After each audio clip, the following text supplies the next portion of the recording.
Sound effects. There we go. Hello.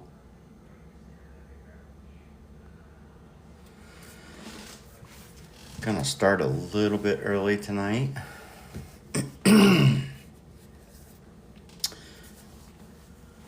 Wait for Little River Lure Lady to get here. Makes me want to give an abbreviation for her name.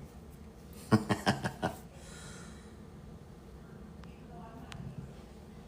see if she's in here.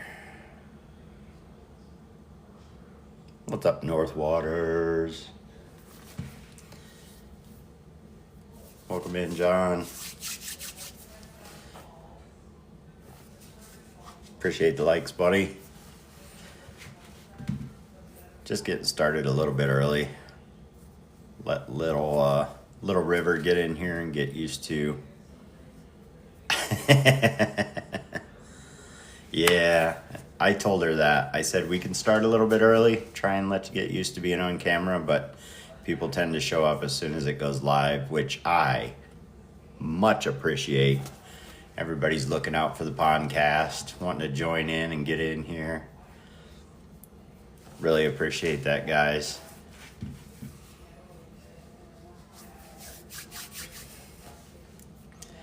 We're just kind of hanging out for now.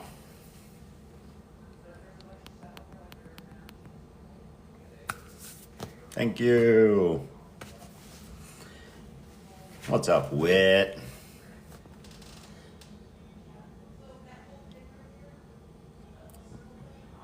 Let's see.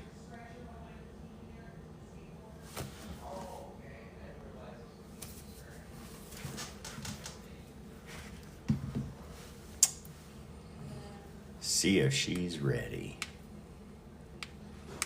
Gives us about 30 minutes to hang out, talk a little bit. You're not sure how to join? There you go. You figured it out. Hey guys. You figured it out. You know I can never figure this thing out. Hang on a second. It takes a little bit to get used to it. It takes a little I've bit. only popped on here a couple times. Yep. And then if you want your camera on, it should be at the bottom there. You'll see a little camera with a slash through it. You just turn that on. Did I do it? Camera and hit save. Oh. There you are. Hey. Hi. How are you today? I'm doing fantastic. I'm always excited for Podcast Day. Always. Yeah, I'm excited to be here today. Thank you for having me. Good, yeah. Like I said, we'll get started right at about 7. But of course, as soon as people see that it turns on, they start joining in. So we've got Wit and North Waters, and my niece Sage is already in here. So I remember Sage. Everybody She makes the stickers, right?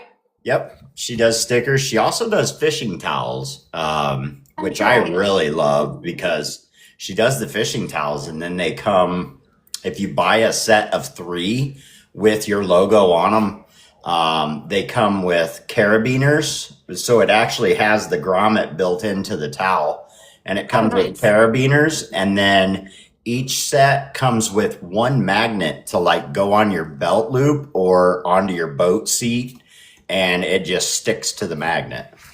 Oh, cool. So yeah, it's kind of I have to get one of those. Yeah. I think she has halted orders for now. She is actually in the process of moving, so it's something she needed to get done. So she's packing everything up at her house now and getting ready to move at the end of the month, but she'll be back into it very shortly. Well, making a move like that is tough. So, especially for her, she has lived at the place she lives at. Oh gosh, she's been there 5+ years probably. She'll correct me if I'm wrong, I'm sure. But they, when you live somewhere that long, you accumulate stuff. So absolutely. It's a good time to kind of cull out and get rid of a bunch of old junk too. It is. It's time for that good old garage sale. I'm actually in my garage, so I might lose signal. I don't know how well my internet is out here, but the last time I was live, it went okay, I think. Can you hear me well? Yeah. I'm not flipping in and out, am I? Nope. Okay. No, we'll know within the next 30 minutes. Hopefully we have no issues, but if we do, we'll deal with it. So I like running this thing on off the cuff or by the seat of my pants, I guess. Either way you want to put it. So that's the best way to do it. It is. I want to keep it very real, you know. I don't want it pre-recorded and edited. And it's gotten me a couple times, but for the most part, we're doing okay. So yeah, this is the first time I've ever been live like this, so it's different. But it's not as bad as I thought it was going to be. No, it's not as scary as I thought it was going to be. It's really not. And when we do it this way, it's just me and you up here. I think for some people, when we do the live where everybody's in the room at the same time, and I break it down to just two of us, I think they get a little more like, oh, I'm not used to this. But it's not that bad. And I absolutely love doing the podcast, but it's the one thing that I'm always about 6 o'clock. I'm like, do I have this ready? Is this ready? Am I ready to go? Is everything going to go good? I'm texting my moderators. Hey, are you guys ready? We're going to do this, and this tonight. Yeah, my booth was a lot messier than it is now. I cleaned up for you. So. I know. I remember seeing that booth. That thing is like, what, 4 feet wide or something?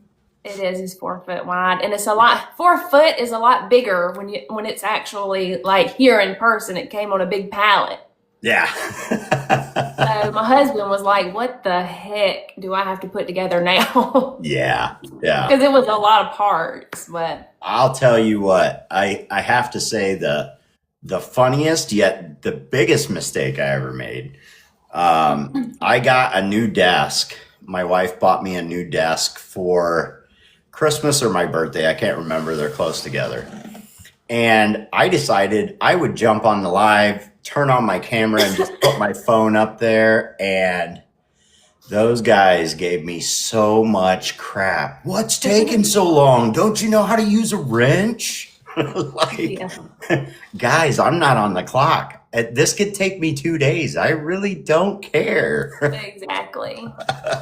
So, but yeah, one thing I always do, and I actually did an auction the other day and I forgot about it. I always make sure I got a couple drinks right here because whether I'm doing the podcast or doing the auctioning, I'm talking a lot.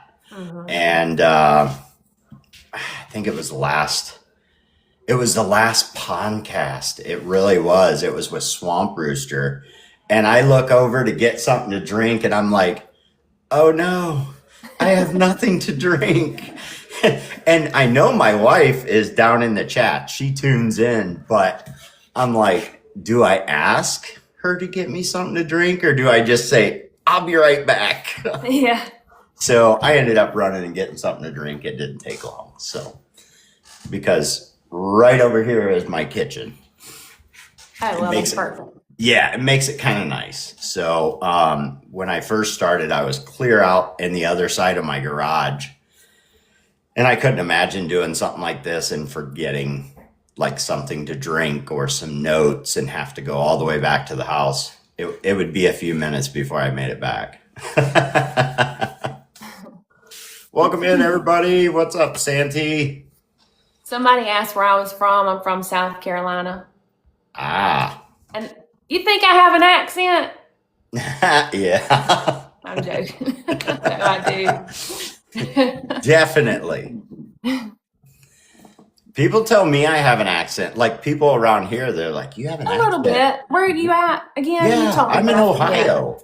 You're in Ohio. Yeah, you sound like you're from Ohio. We don't have accents in Ohio. Yeah, a little bit, something.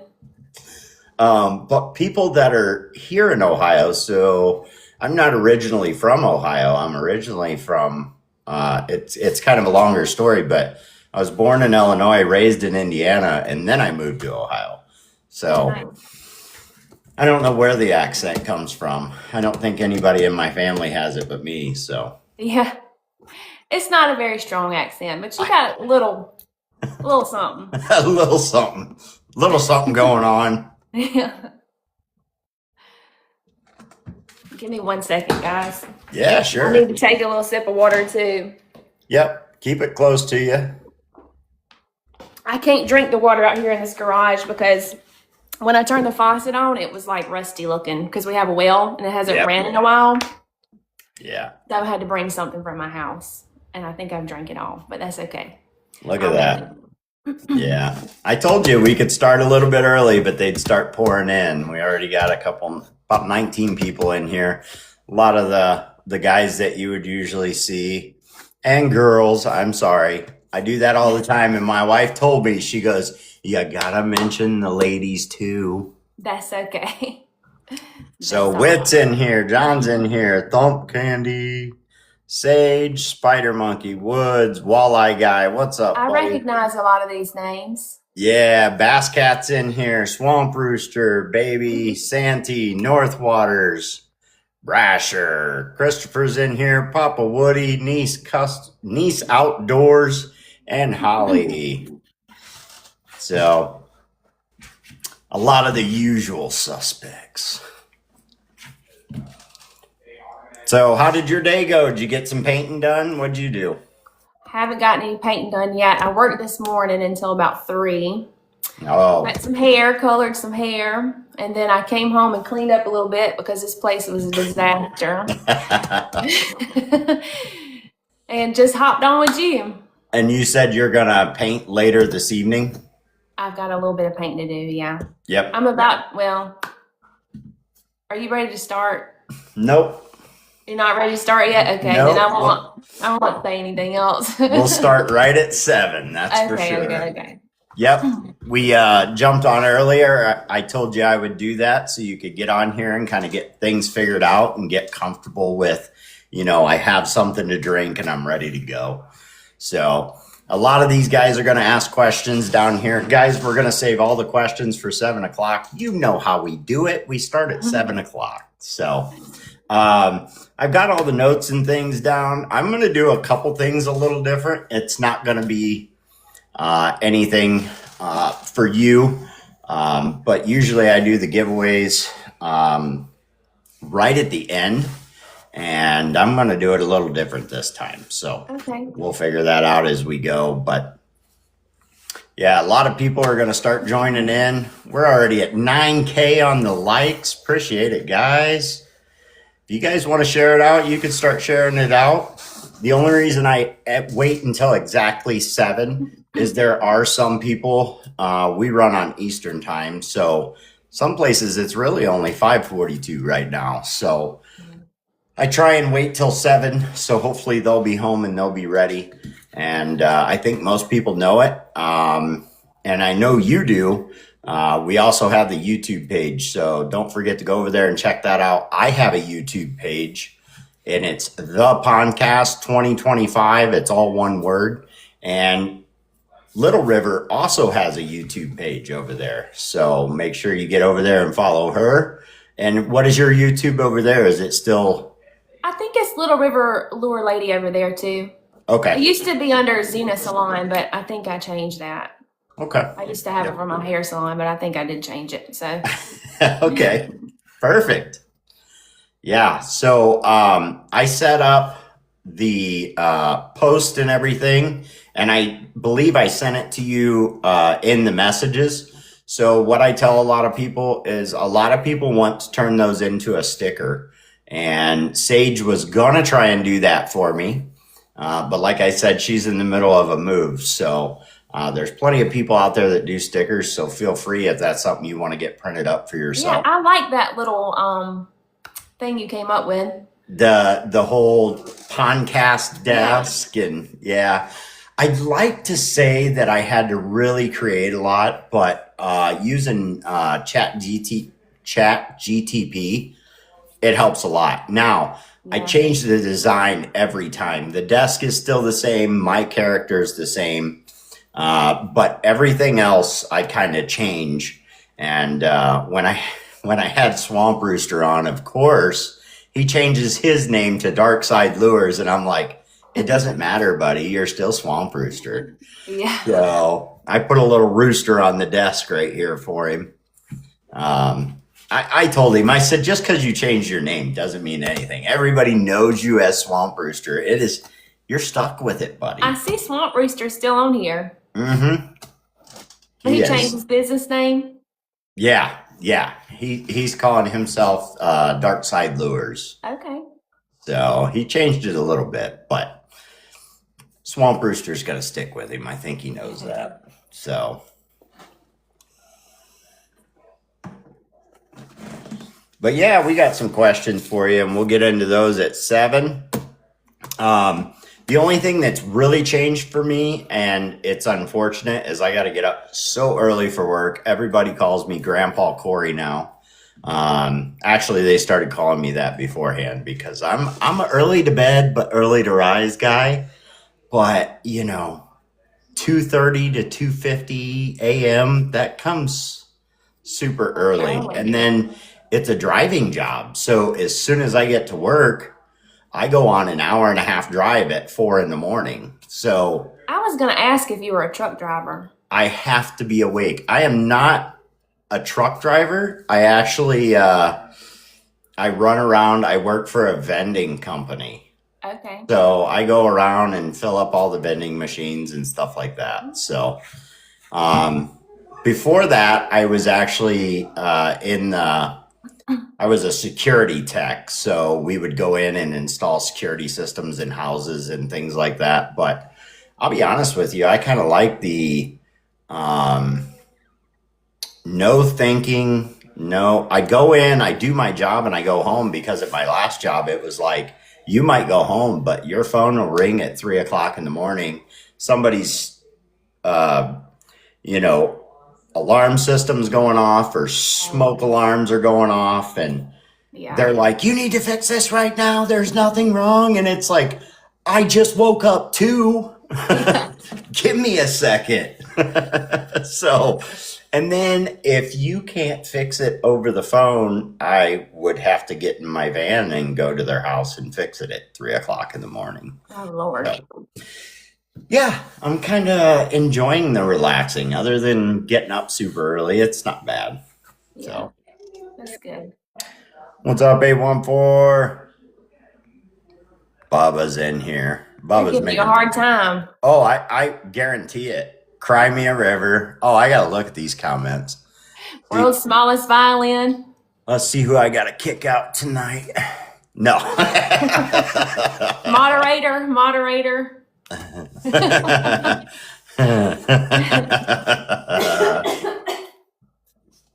Nah, they always give you a hard time.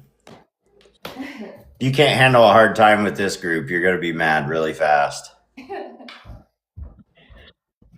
Appreciate it. Thank you. As you guys know, we'll get started at 7. Make sure you're thinking of those questions. We will open up the chat at the end of the interview. Make sure you guys wait till the end, because I don't typically look at the chat until the end. Of course, if we catch a question or two, we'll ask it, but you're better off to wait till the end. I ran her off. No, she's got to get something to drink and get set up. Yeah, I'm good. I'm ready whenever you are. We'll wait till 7 though. Yep. That's the toughest part when I start early. Usually I start at a quarter till. That way it gives people time to get in here and start getting acclimated. It actually lets everybody in the chat start talking, and, just like Bubba does, gets everybody revved up.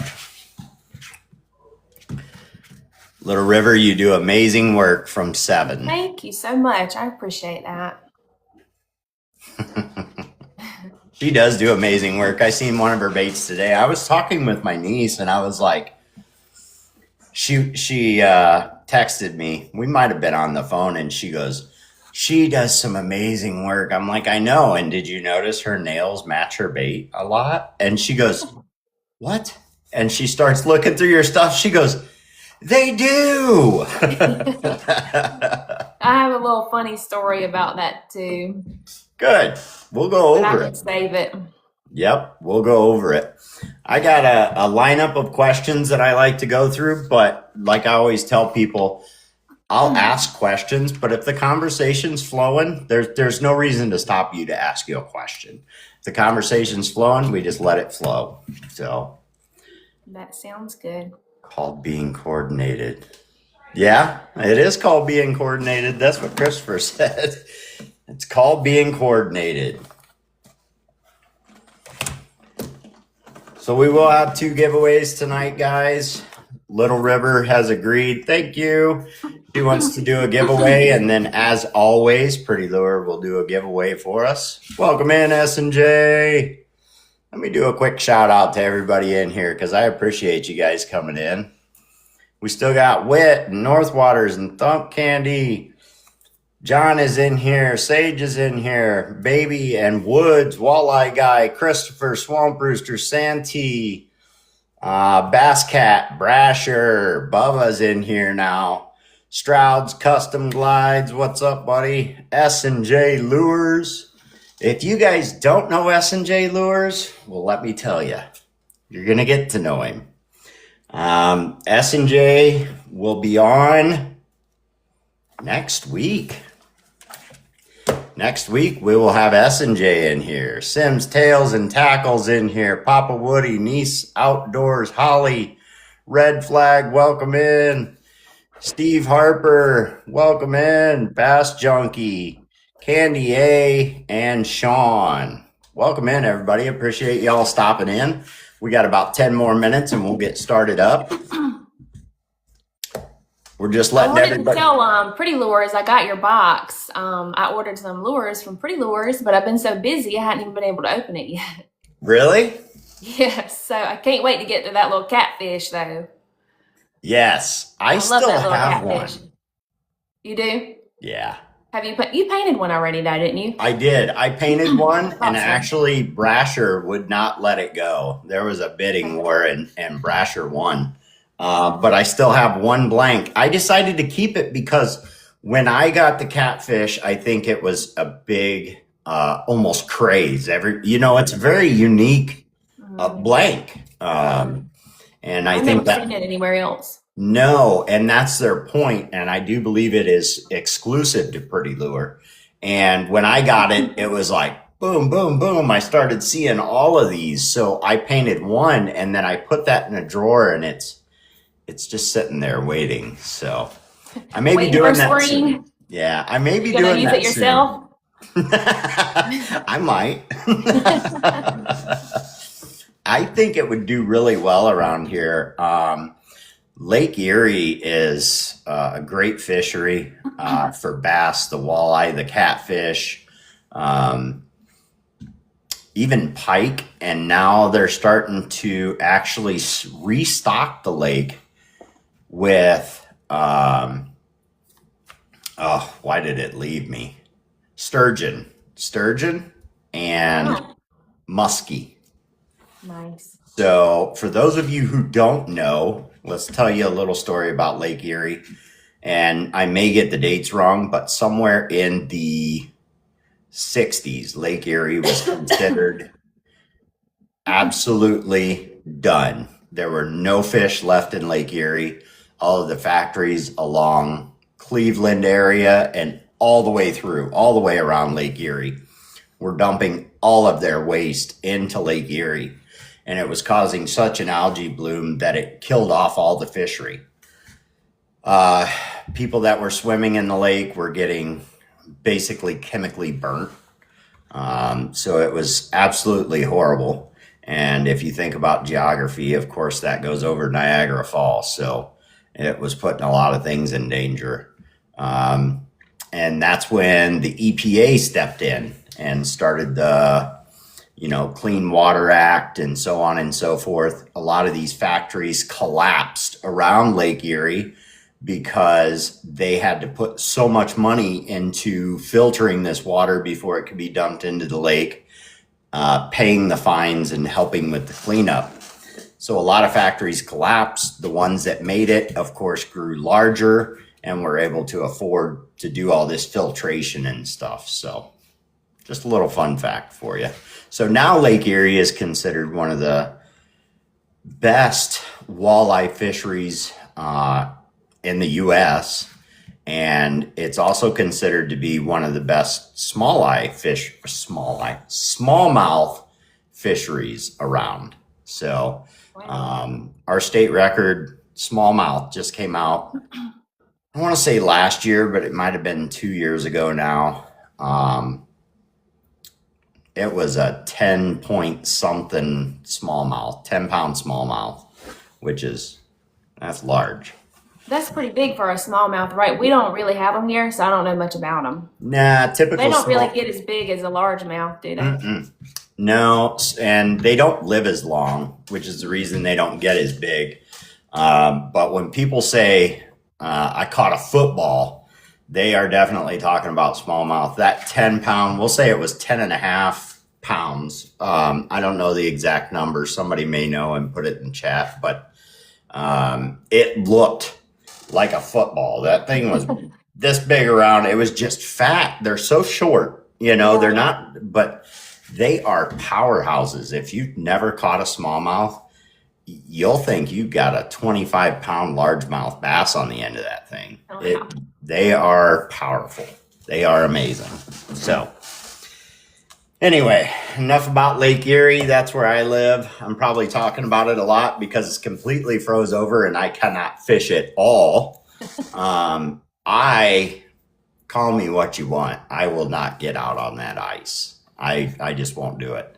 Tons of rescues every year. Oh, yeah, I didn't even think about that, I bet. Yeah, well, it's dangerous in the fact that the water's always moving. It's always flowing. It has its own, it's not really a tide, but we do have high water, low water. It does have its own tide. I forget exactly what they call it, but that water's always moving underneath that ice.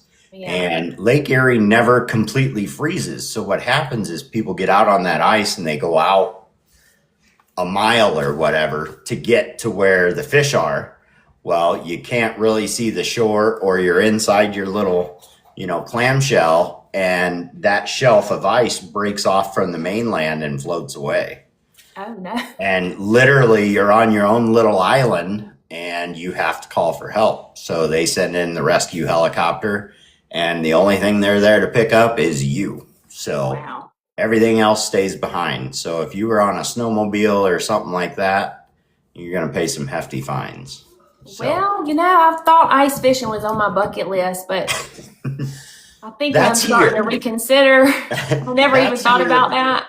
I will go back home to Indiana on Lake Wawasee, Tippecanoe, and all these other lakes, and I'll go ice fishing because they completely freeze from edge to edge. Mm-hmm. So there is no breaking and floating away. It's still ice fishing. It's still a little dangerous, but yeah, not near what it is here.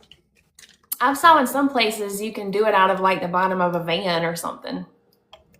I'm telling you, you go up to Minnesota, Wisconsin, northern Michigan, it's a cabin.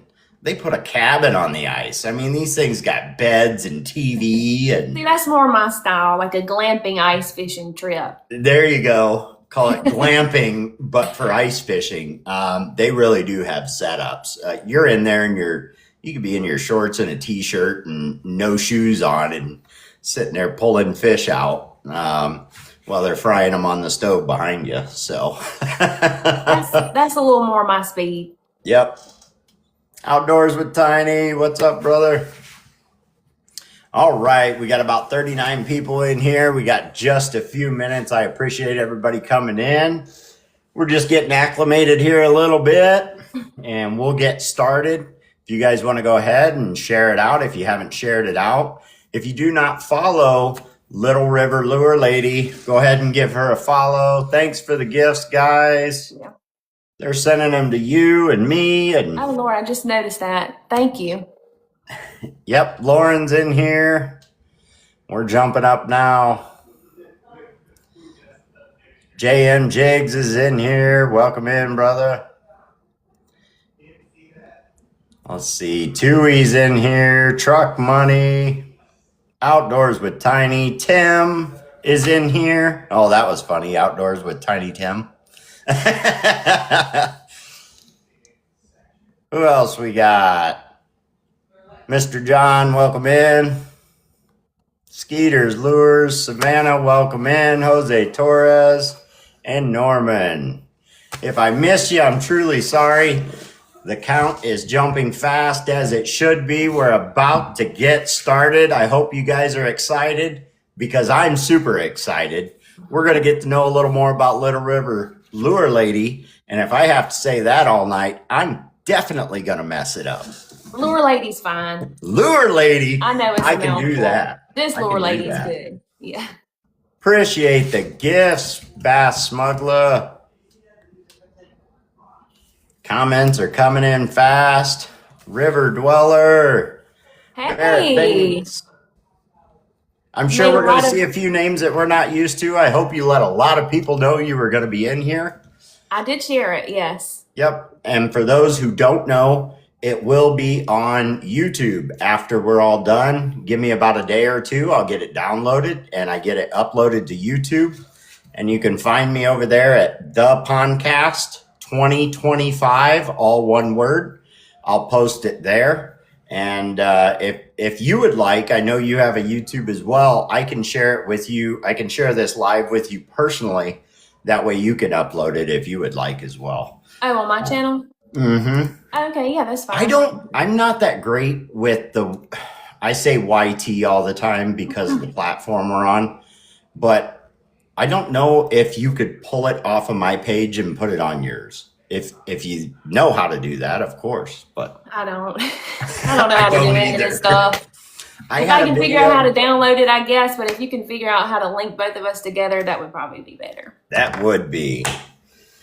All right, folks, it's 7:00. You know what time it is. This is the Pondcast. I'm Corey with Uncle Corey's Custom Lures, and this is Little River Lure Lady. Welcome in. I'm so glad you agreed to be with us tonight. Thank you for having me. I appreciate it. You're very welcome. As you all know, this episode is sponsored by Pretty Lures for all your bait making needs. Make sure you go over and check out Pretty Lures. It's right here above me. They sponsor every podcast, and they have since the beginning. I can't thank those guys enough. They were asking if I would like to have a sponsor before this thing even started. And when we started, it was every other Tuesday. Now we've moved up to every single Tuesday, and they stepped it up as well. We will do a $25 gift code to Pretty Lure at some point in the podcast. And as always, Lure Lady has said she will be doing a giveaway, so we'll get to that as well. Make sure you stick around. You never know when we're going to do something like that.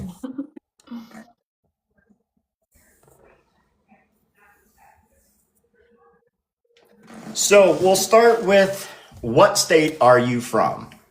I am in South Carolina. Okay. It's 70 degrees today. Don't tell me that. we hit. I figured I'd just go ahead and make you mad from the very beginning. Yes, we hit 40 degrees today, and I'm like, it's a heat wave. I can wear a hoodie instead of a full-on jacket, hat, and but it warmed up nicely here today for Ohio. But 70 degrees, no. I've still got. Nice today. We had snow last week, so that's South Carolina. Yeah. Did you guys actually get ice on the water too? Or just. No, not really.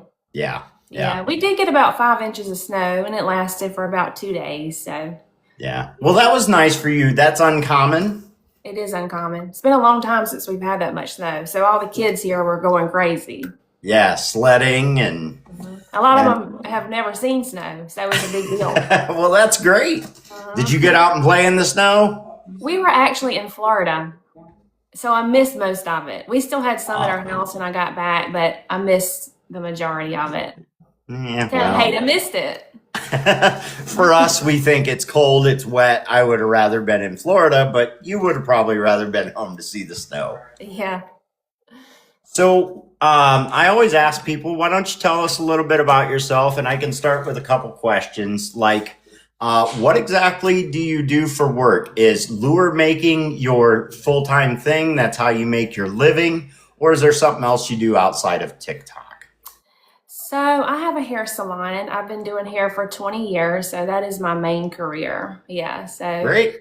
the lure making is something I've only been doing for 2 years, so I'm still relatively new to it myself.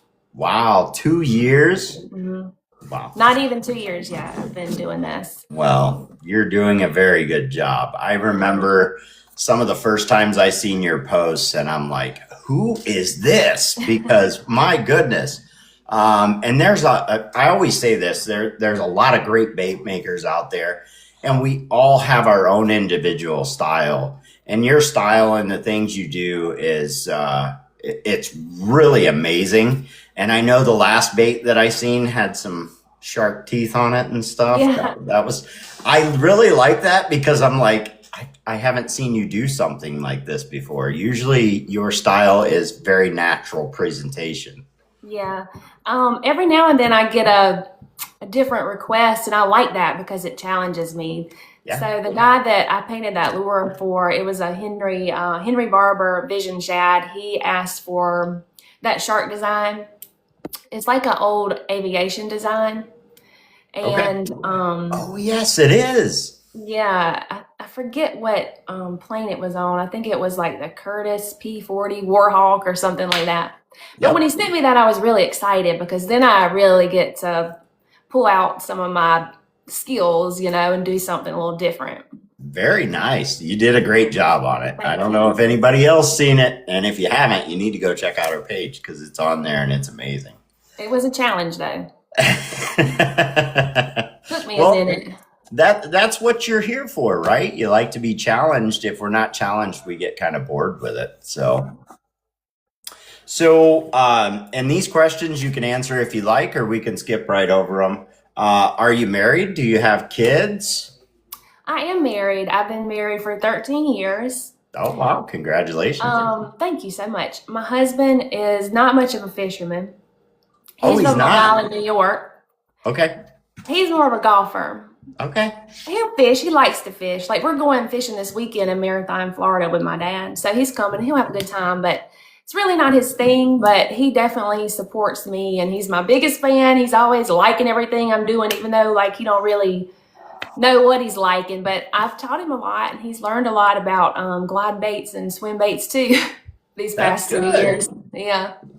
That's good. So he's really not a fisherman, and we know you make baits, but you're a fish. You love to fish? I love to fish. Okay. Okay. Yes. Yes, I do. My grandfather, he's the original lure maker. Okay. So he had a bait and tackle store, and the name of his store was Little River Lures. So I decided to name my business Little River Lure Lady to honor him and carry on his legacy. Well, that's And awesome. yeah, thank you. That is awesome. So he ran a bait and tackle. That's kind of how you got into it, and he had it for as long as you could remember. Yeah, he had it for like 20 years, and he would host fishing tournaments for adults, and he always had a kids tournament every year. And it was a lot of fun. So I learned some of his little tricks, but he did mostly like, and I know y'all call him crappie, but we call him crappie. Yeah, He in yeah. South Well, Carolina. He made a lot of crappie jigs. okay. That was mostly his thing, and some soft plastics. And as far as the kids, are the kids into the fishing? Do you have one that's maybe going to pick up lure making, or do they do their So own thing? I actually don't have kids, Okay. but I have a lot of nieces and nephews that There you are, go. they're mine.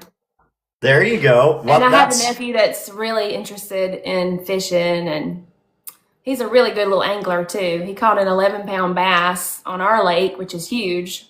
Our lake record is only 12.3, so he caught a monster last year off of a dock. He's okay. amazing. Very nice. Well, I can definitely relate to that. I do. I have my stepson, but other than that, I do not have any kids of my own. And my niece Sage, who is down here in the chat, is like my daughter. And then I have a nephew who recently, against my better wishes, moved all the way out to Superior, Wisconsin, which is 14 hours away. Oh And no. He absolutely loves to fish, and so that's kind of where I get. I say I take my kids fishing. the Yeah. my stepson is not so much into fishing. I think he would like to, but it's just not his thing, and there's nothing wrong with that. So Yeah. Yeah, my other nephew, he's from Montana and he's really into it too. Him and his dad go to Alaska and they catch some really huge fish. oh wow, And he's that into fly fishing, which I've never done, but I would like to try that too. I've never tried fly fishing. Thank Yeah. you. There's a couple things I'd like to try definitely before my fishing days are done, but fly fishing is definitely one of them. It seems I think we look at fly fishing and go, "Oh, that should be easy. I know how to cast." And Mhm. I then again, I think once I try it, I'm going to be like, "Well, this is harder than I thought it was." Yeah, it'll probably be in like a big knot over my head, I'm sure. Yeah, well, and the way It they looks do cool that though. 11 to 7 and keep working that line longer and longer to get it out there, I'll definitely be in the trees. It could be not a tree in sight, but I'll be in the tree somewhere. I'm good at that too. I can catch a good sized tree. Yeah, yeah. That's easy to do, right? So you answered one of the questions as to how long you've been painting. So you've been painting for 2 years, but you've been around bait making your whole life. So did you ever get down in there and help make baits with? You said it was your grandpa. Yeah. I didn't really do that. My cousin and my brother, who are a little bit older than me, they were more involved with that. He Hmm. was pouring a lot of lead, which is really toxic. It But is. back then, they didn't really know how bad it was. So, like, he had my brother and cousin out there as kids pouring lead with like no PPE in a little tin building with no windows. But, it was the 80s and 90s. Things were different back then. That was But no, before. yeah, it was before all that. But I wasn't really involved too much with all that. Okay. Well, Yeah, and you are now. That is for yeah, sure. So you've answered how long you've been in painting and how did you get into it. So we know that your granddad run the bait store and stuff, but is that the only thing that really got you into the painting side? Was there something else, maybe art wise, that kind of got you into the bait making? yeah. So I've painted my whole life. I had a really amazing teacher. I'm from a really small town, Saluda, South Carolina, Okay. and our school there was really small. It was out in the country. Like we had a cow pasture across from our school. That's how tiny it was. Okay. And I think a lot of people would assume that we don't have many resources out there, but we had some amazing teachers, and I had a really, really amazing art teacher. Her name was Miss Marty Moat. Shout out to her. And she's passed away now, unfortunately, but she was a huge influence on me. Good. Yeah. So that got your artistic side going. So going into bait making, was it kind of a smooth transfer into picking up an airbrush?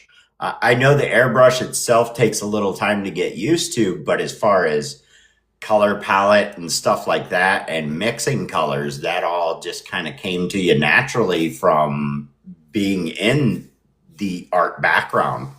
Yeah, so like mixing colors and stuff came pretty naturally to me. I was already used to doing all that because I've always painted, canvases, pictures for people, murals, stuff like that. But using an airbrush was totally something new for me. I'd never used an airbrush before. And I'm still learning about that. I think they do a whole lot more than I even know. Like every week I figure something else out. And I don't even have a good airbrush or compressor. I have the cheapest one you can buy on Amazon. It's a little kit. It's the airbrush and the compressor kit. It's like $80. Yeah, but is it like the master's kit? I don't know what it is, but I'll show you my airbrush, and I don't take care of it. So it's $20. I break it, I throw it out, and I just get a new one. Well, and you're not the But only one who does that. that's what it looks like. Okay. I did buy one expensive one. I can't remember what the name of it was. It's one that a lot of people recommend, but it was like $150, but I didn't like it.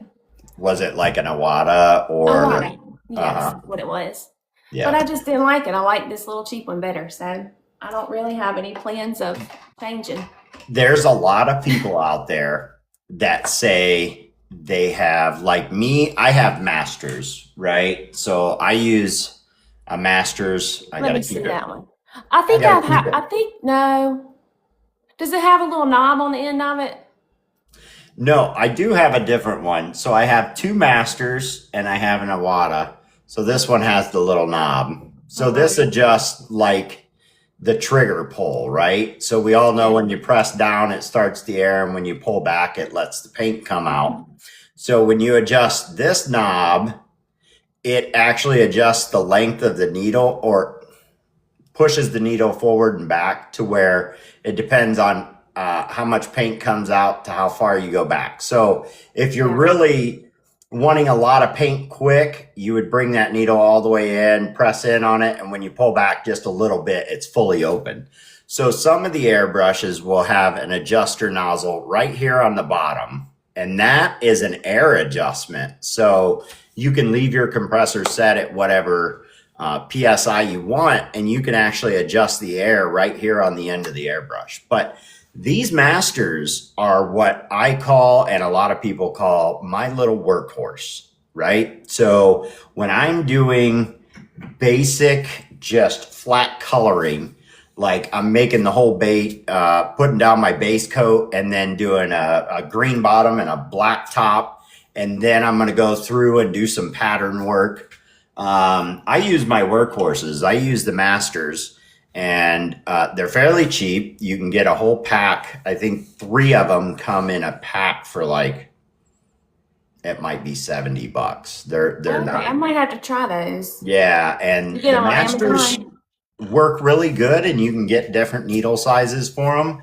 And then when I go into my detail work, then I use the Iwata, which is a little lighter, and that trigger control is very touchy. It's I very couldn't touchy. control it. That's one reason why I didn't like it. I just could never get a feel for it. So what I typically do with that is I make sure my paints are that right consistency, sometimes even a little thinner. And I turn my air pressure down, and I barely bump that thing just to get, if I'm doing line work or something like that, because they are touchy. It's a Yeah. lot different than, we'll just say it, than the cheap ones. The cheap ones are workhorses. Press it down, pull it back, and it shoots a bunch of paint. So That's what I got used to. I guess I just can't change now. nothing wrong with using those. TRS. I had TRS on the podcast quite a while ago. I'd have to look at the exact date. She uses the cheapest ones she can find on the Zon, and she loves them. I offered to send her an Awada, and she's like, I don't want it. I don't want it. She's like, I love my cheap ones. She goes, Yeah. not only that, I'm not afraid to break them. So, And I'm not going to take care of it is the thing. I know me. well, if you ask her, that's Bubba. Bubba will use that thing and leave it full of paint and put it away. I'm calling him out. I know TRS is Well, I laughing. do that too. She gets so mad at him, she'll go to start painting, and she's like, you just left it? Sometimes it's late whenever I get done, and I'm just like, I throw it in this cup of water. That's what I do. That's how I clean mine. Well, if it works for you, it works for you. There's no right or wrong. I tend to, as soon as I'm done, I rinse them out. But if I'm not going to clean them fully, I unscrew the back of it and pull the needle out and just lay the needle in my booth. And then the rest of it's easy to clean, because I have left it with some paint in it and come out the next day, and I could not get the needle out of it. It was so Yeah. dried in there. Yeah, I have one like that over here too. Yeah, I didn't want to do that twice. It's like So. cemented in there. I can't even get it out. It is bad. You would not think that paint would hold it like that, but it does. Yeah. So we're about 20 minutes in, guys. Like I said, we are with Little River Lure Lady. It is sponsored by Pretty Lures. Make sure you go over and check out Pretty Lures for all your bait making needs. They've got just about every blank you can think of. And if they don't have it, they're willing to work with you. And if they can get it, they'll get it in for you. They do have exclusive stuff, blanks that you can't get anywhere else. They also work with all of the jig tying and fly tying stuff, all your Chanels and your skirting and your bucktail and things like that. All your helping hands. They also carry the Iwata products. There's a Galaxy. Thank you so much, Sims. So make sure and go over and check out Pretty Lures. If you haven't, you'll be amazed at what all they offer. So, how we doing so far? You Doing asking good? me? Yeah, I'm good. Yeah, I'm having fun. Yeah, Good, good. happy Let's to get be to some here. more questions. How about that? That sounds good. All right. So, we keep going through the questions before we even get there, and that's what I kind of meant by I'm not going to stop the conversation just to ask a question. So, one of the questions I usually ask is, what is your favorite airbrush to use? But we've went over that. So, as far as painting, do you have a favorite paint that you like to use, or will you use just any acrylic paint? It doesn't matter. I have used just about everything, but I do like Createx, and I'm about to venture into the solvent based paints here soon. That's why I invested in this humongous booth, because you definitely have to have some air circulating when you use that paint. Unfortunately, it has something in it called isocyanates. I think that's Okay. what I might have butchered that, but That's it's a all very right. toxic chemical, and you can't smell it, so you don't even know that you're breathing it in, and it can cause brain damage. So you really have to be careful. I had Yes. to order this mask with a hose on top that is a fresh air supply on the end. It looks like a giant snorkel. You It know, sounds like I'll stick to the water base. yeah, it's a lot. Some people just use the respirator, but they say that's not like full protection Gotcha. from those chemicals. Like you need a fresh air supply. So I want to do it right, because Yeah, I don't. maybe that's the risk of the job. Yep. I tell everybody all the time, even though these are just water-based paints, you still don't want to be breathing all that stuff in. I use my exhaust fan. I actually wear, it's not a respirator, it's just a mask just to cover up my face and to give me some sort of protection. But I am only using the water-based paints. But if you're going to go to something like what she's talking about, or the alcohol inks and things like that, guys, make sure you have the ventilation and make sure you're doing this properly. There are health risks, and the last thing you need to do is, ruin your lungs for a hobby. So it can be toxic. Yeah. So make sure you guys are doing what you should be doing. Exactly. I mean, look at all this dust that's on here. And I haven't even had this booth that long, so you're breathing that in if you're not wearing a mask. And I wasn't really good about wearing a mask in the beginning. Yep. And I remember I painted a huge batch of baits before I went on vacation. Mm-hmm. I got wherever we were going, and then I had a swollen gland in the side of my face. Mm-hmm. I can't remember what it was called, but it was from breathing in all that paint and not being careful. So Yep. it can happen, and I did not think that it could, because this is water-based paint, it's non-toxic, but you're still breathing all those little particles in. You sure are. Wear a mask. And my wife is actually a nurse, and I started doing all this stuff, and I was not.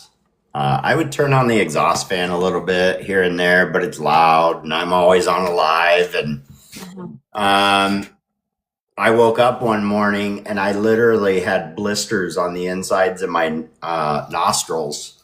And I said something to her, and she's like, "Did you paint last night?" And I said, "Yes." She goes, "Did you wear a mask?" I said, "No." She goes, "Did you have the exhaust fan on?" And she just gave me heck about all that. And next thing I know, I come home and there's masks that are just stacked on top of my booth. And basically, she's like, you need to start wearing this. Yeah, So, I mean, they are annoying. I haven't found one yet that really fits my face. I'm always having to pull it down, but yeah, you got to wear the mask. you do. You do. If Yeah. you're not, you should. There's plenty of people out there who will contest to it. I know some of the elder bait makers, some of them are experiencing issues. So, Yeah, it's so very- my grandfather, from pouring all that lead without PPE and with no proper ventilation, unfortunately, he ended up with a brain tumor, and they think that that's probably what caused it. Because Yeah. lead is really toxic and poisonous. So, It especially is. if you're working with something like that, you need to, I yeah. don't know what you need Wow. to do, but follow the directions. It's really just something you just have to think about what you're doing. Like you said, it's such a fine mist, and everybody has that multicolored dust all through their booth. And if you don't think you're breathing that in, you are wrong. Yeah. You definitely are. So, what is your favorite bait to paint? My favorite bait to paint, I have a few. They're all like, I love to paint the glide baits, but I don't know. I guess there's a different in the resins that these companies use, so they're all a little bit different texture wise. Yep. I don't know what Throwback Baits uses in their resin, but I just love the way the paint lays on that bait. It is just Okay. a really good canvas for paint. It always just looks so smooth. I don't know. Some of them are too glossy, so you kind of have to sand them down a little bit and rough them up to get the paint to stick. Yes. But if you're a new bait painter and you're painting glide baits, always make sure that you scrub them a little bit because they use something called mold release and it's greasy. So most of those glide baits have a little residue and you need to scrub it up. Yep. Spray a little alcohol or something. That is with every single bait. Every single one of my baits, I take a paper towel and I put a little 90% alcohol in there and I wipe them down. And that's even before I sand them. So a lot of these baits that come in, like you said, some of them are just too smooth. And when you hit them with that paint, it sticks for a second and then just starts running down the sides. You can see it So- starting to separate. Yep. And like you said, with the resin baits that are coming out, resin baits are starting to become more and more popular. And I would have to say more and more affordable, right? Because whatever cost we incur to purchase the bait, of course, gets passed on to whoever purchases the bait after we're done with it and have it painted and everything like that. So as they get more and more affordable, for everybody to be purchasing and more people making those, a lot more of them are going to have that mold release on them. So make sure you're cleaning them well. I know a lot of people have had issues where they go to put the coats, the base coat on the bait, and all of a sudden it just starts bubbling up and looking blistery, and it just has a contaminant on the bait. Wipe it off, sand it down. Use some alcohol, make sure it's nice and clean. And I always wear rubber gloves. I know a lot of guys don't. I know a lot of guys Sometimes I do, and sometimes I don't. I catch myself not wearing them sometimes, but I don't like walking around with pink and purple fingernails, and because that paint gets right down in there. It's hard to get off. So, do you do a lot of blanks, or do you do repaints a lot as well, or is it kind of a pretty even mix? Yeah, I would say about 50-50, really. I do a lot of both. Yeah, I have a lot of fishermen that send me repaints, and this is the time of year when people are sending them right before spring because a lot of people are locked up like you guys with ice. So Yep. this is kind of a busy season for me right now. So I think one thing that kind of slapped me in the face the other day is I've never done a repaint, right? All mine have always been blanks, just completely clear blanks. And I was talking with somebody the other day, and I said, so when you're doing a repaint, say you go to the store and you buy a Megabass Sonic side or something, and you bring it home and that's not the color you're going to leave it, you start taping off the bill and all that stuff. I'm like, you take that all the way back down to absolutely see-through and clear? And they're like, heck no. No. Why would I take all that time? Because in my mind, that's what I'm used to starting with. And they're like, no, you scuff that thing up and get that top amount of clear coat off of there and prime it. Unless somebody's used like a really thick clear coat on it before I get it, rarely do I ever strip it all the way down. But if it's got like a really thick epoxy on it, then I will peel that off, because usually you can just peel that stuff right off. Yep. And Because, start well, over. let's face it, if it's coming from a big name company, they don't want those baits to last. When we're putting a clear coat on it, at least for me, I'm putting a good amount of clear coat on there. I want it to be able to smack up against rocks and things and not crack the clear coat and get underneath, because it's a water-based paint. It's going to disappear really fast. Yeah. So a lot of the big name companies don't put a very thick clear coat on there. It's really microscopic. It's thin.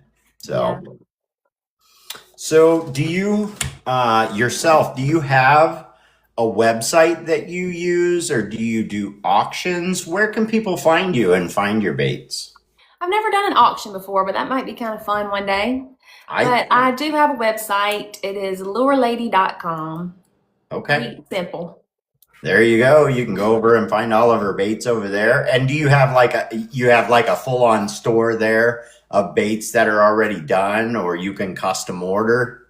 I do have some baits that are already done on there, but I have a lot of resin blanks that you can order, and then you can send me a little message and tell me how you want them painted. Okay. Yeah, Okay, I wish well- I could keep my store. If I had the time, I would have my store stocked up nice all the time, but it is very time consuming, all this stuff. I wish I had more time for it. I just don't. Yeah, I don't see how some of these guys do it. Lauren's Lures was on a while back, and his basement on his wall is just lure after lure. Appreciate it. But he's not fully retired, but he is retired, and he's been doing it quite a while, and he's pretty quick at it, and he has stock upon stock of all these baits, and he does custom order after custom order. When you ask him to see what baits he has available, most of the time he just kind of scuffs. He's like, huh, let me turn the camera around, and he just starts showing walls of baits. And it's like, that's too time consuming. That takes a while. It takes him a while, but a lot of his, I think Sims does the same thing. You know, Sims runs a site, and they do have some pre-stocked stuff on there, but it is time consuming. So that's where you guys can go find her. Can you tell them again what the site was? Lurelady.com. Lurelady.com. Is there certain hooks that you like to use on your baits, or will you use kind of whatever comes with them, or do you have a certain one you like to use? What's that? I'm sorry. As far as the hooks on your baits after hooks, you're I'm done sorry. painting them, I like Yeah. mustad. you use the mustad? Yeah. Okay. Yeah. There are some guys that are pretty particular, you know, will make them a bait. They never say anything, but as soon as it gets to their house, they're peeling those hooks off and they're putting on whatever they'd like to have. Oh, yeah. I'm sure. I have a few guys, they order and they say, do not put hooks on it. I just take them off. Don't put them on there. Yeah. When I was first learning about hooks and stuff, it seemed like mustad was a pretty good choice overall, pretty good quality. It's probably, I don't know what the best quality would be. What would you say? Maybe Owner or something? As far as quality, I think it depends on the person themselves. Like, Yeah. I like VMC. I like to use the VMC hooks and things like that, but it just kind of depends what they want to use. So, Like, I thought mustad was a really good option until I started sending stuff to people down in Florida that are catching peacock bass. yeah. And apparently they're big and they're really aggressive. So they were just bending those hooks all to pieces. Okay. So they recommended Owner So now when I send something, I guess it depends on where I send something, I'll ask. Okay. Okay. Like what, if I know it's going to Florida, I might ask what kind of hook they like. I had a puzzle piece. Sorry.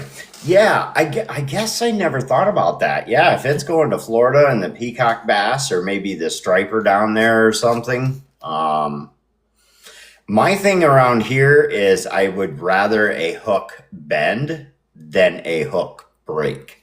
Mhm. And I've always bent VMC hooks. I've never had one just snap off. Because let's face it, if a hook snaps and breaks off, you're losing the fish 100%.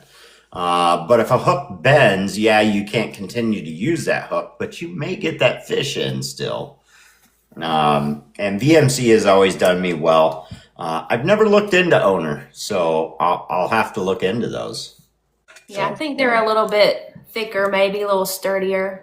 There's another one on Amazon that's really good, actually. If you're looking for something for a cheaper option just for yourself, I think it's called U-Lure. They make a you really good thick treble hook. yeah. And then Pretty Lures just came out with their Hydro Claw, the Hydro Claw hook, which is pretty sharp. The only thing that they're working on right now is getting different colors. These are more of a, I don't even know if I can show it because of the background, but it's more of a tin look, and they want to get it with it to be black. I think a lot of people like the black. I personally like the red as well. Mhm. It's hard to show you with that green screen. I got to keep it right in front of my face or it Yeah, I can see it. disappears. It's a little bit But shinier. Hydroclaw, I am trying them out, and we'll see how they work this year for sure. I have not heard any bad reviews on them, and I know it's something they're just starting to use, but I'm going to give those a shot for a while. And W-Lure, that's right. Lawrence Lure said W-Lure. That's the one I was talking about, not U-Lure. W Lure. Yeah, All right. pretty good one. We'll have to check those out. What do you do? Do you ever get painter's block? Let me ask you that question. I do sometimes, yeah. So when that happens, I will. Usually people are requesting certain things.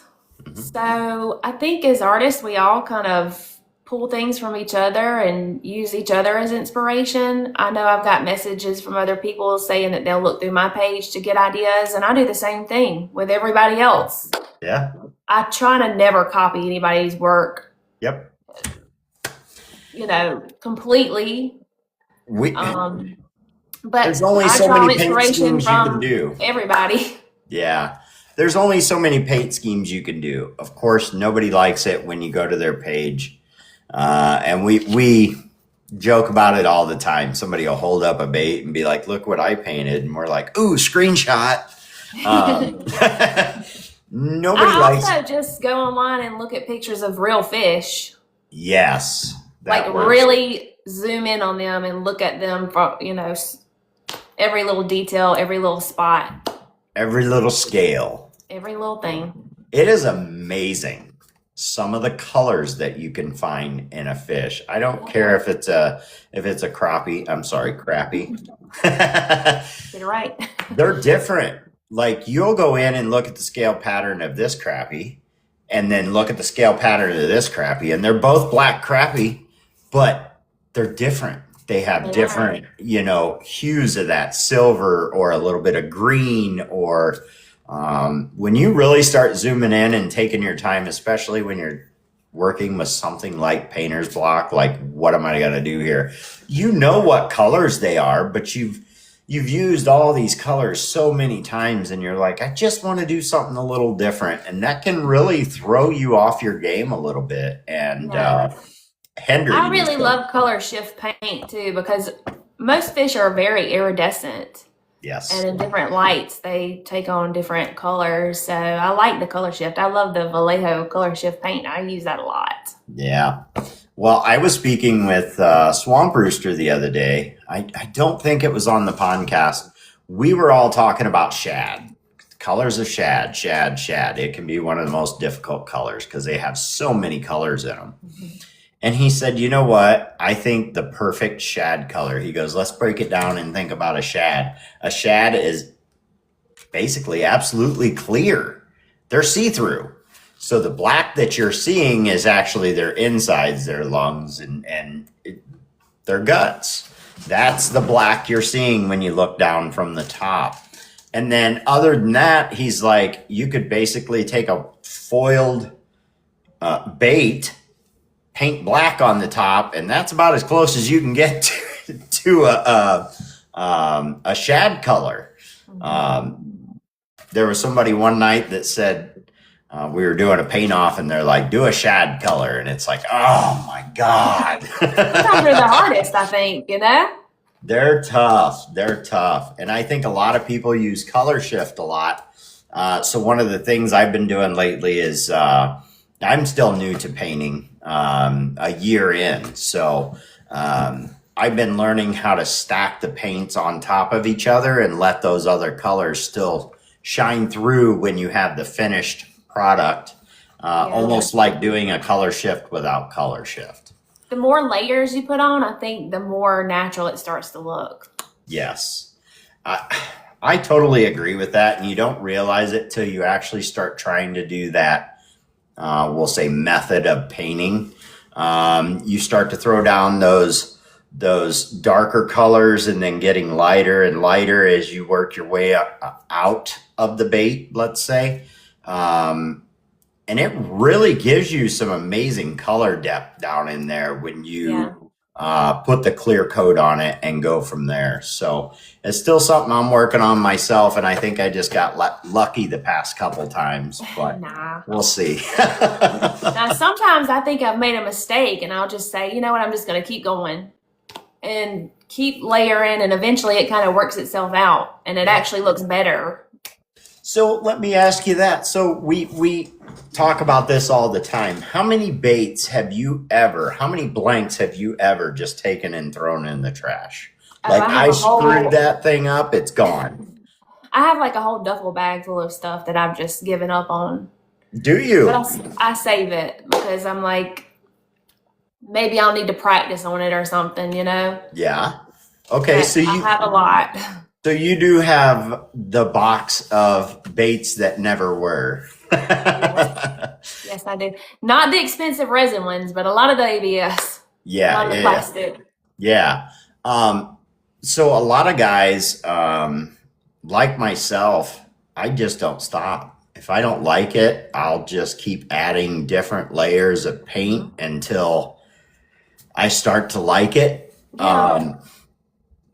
I have thrown away one bait since I started painting because I tried to soak it and remove all the paint back off of it and started a blank again, and that didn't work very well. Okay. Now, it sat all summer long with that paint on it out in the garage, and then I was like, oh, I need a jerk bait, so I'm going to wash this one off.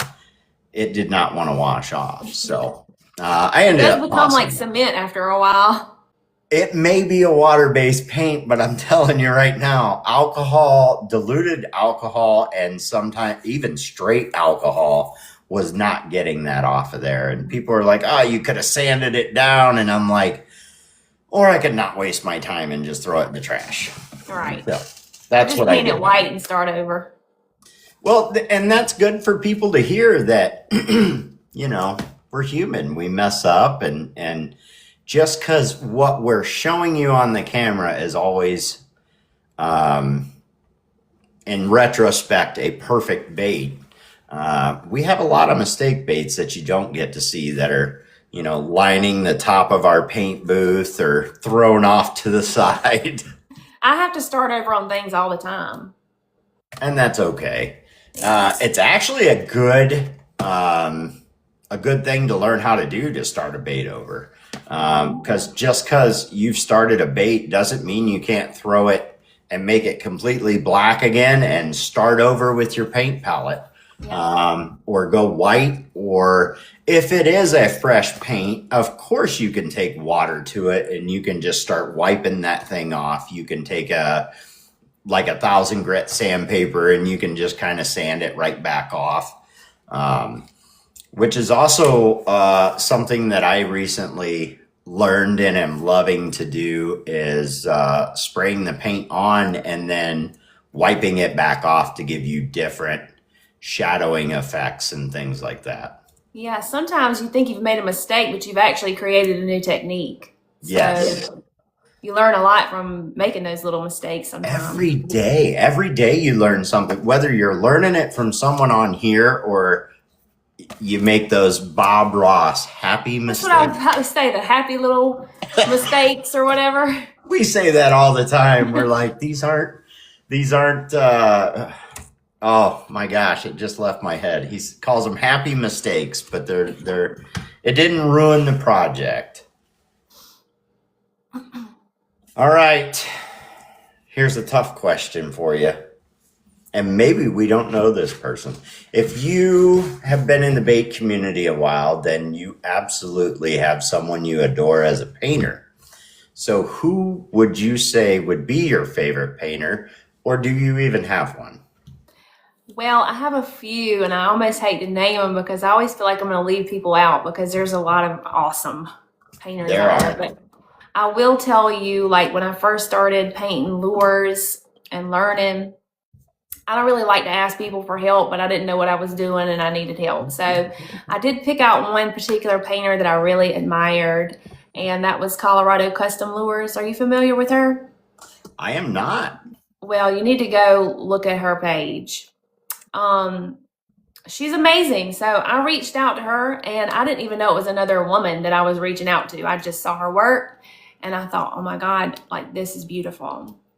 So Yeah. I just reached out to her and asked her for some advice, and she was so nice.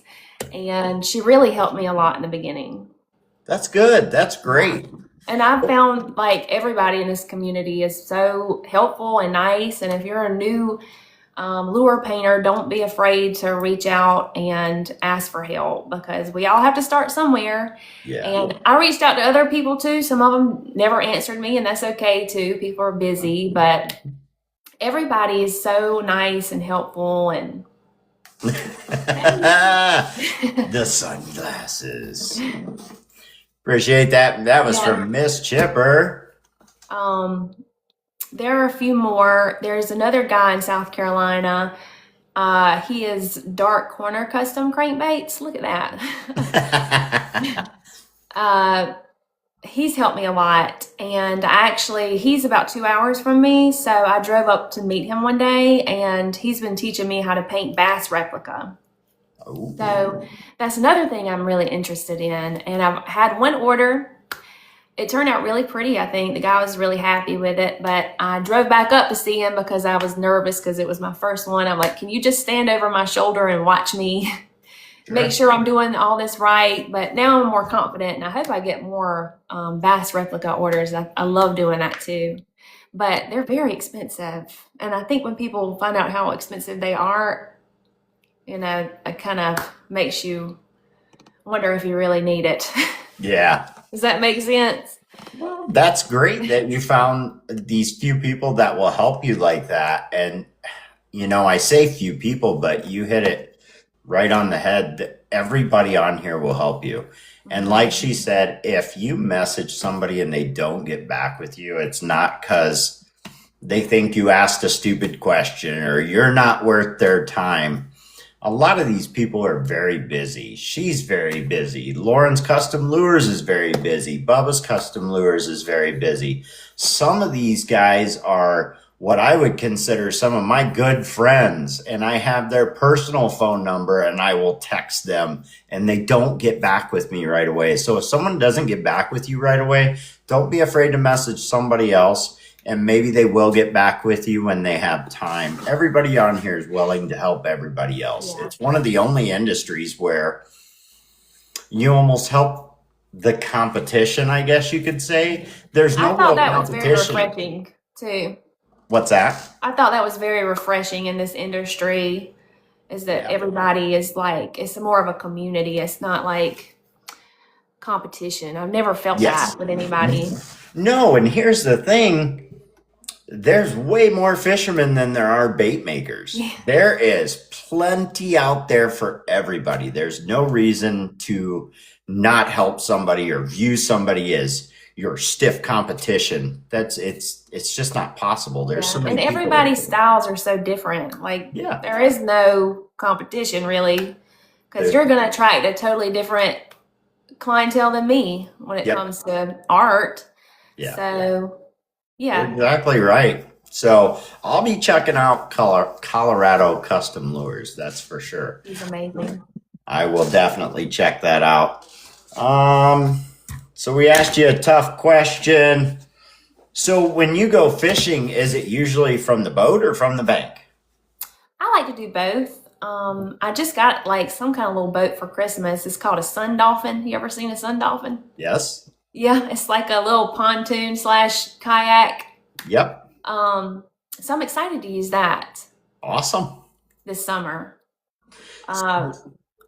My dad used to live near me, but now he lives on the coast, which is about 2 hours from me. So when I visit him, we go fishing out on the ocean and do some red fishing and some bonnet head fishing. There you go. And I have a couple friends here that'll take me. It's too cold for me still right now. I So- maybe could have gone out today. It was 70, but it's still a little cold for me. So you do a mix of boat and bank fishing. Mhm. And I like to just fish for little bluegills off a dock. I mean, I really just love that. It's what we grew up doing, right? Yeah. What do we see every time we go to a boat ramp or a shore?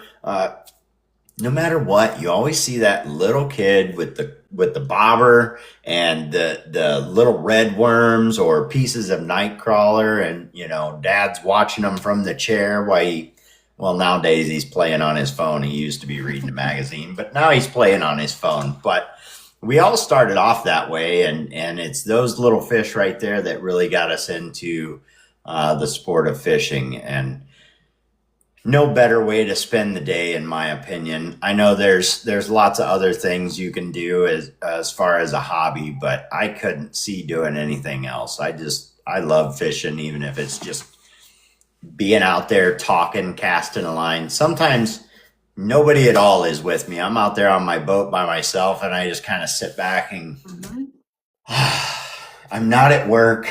I'm not frustrated. So it's really nice.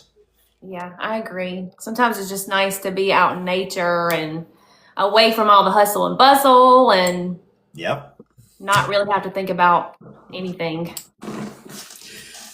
All right. We're going to give you a little break. How about that? Okay. We're going to give you a little break. We are going to do a giveaway. I usually wait till the end of the night. I would like to do a giveaway right now. Would you guys like to do a giveaway? I am going to ask Sage to come up here and join us for just a minute. We're going to have her spin the wheel. You guys know how we do it. I look up here in the top right-hand corner. There are 49 people in here. However many people are there when we start to do the giveaway, we will enter that number in the wheel. We'll spin the wheel.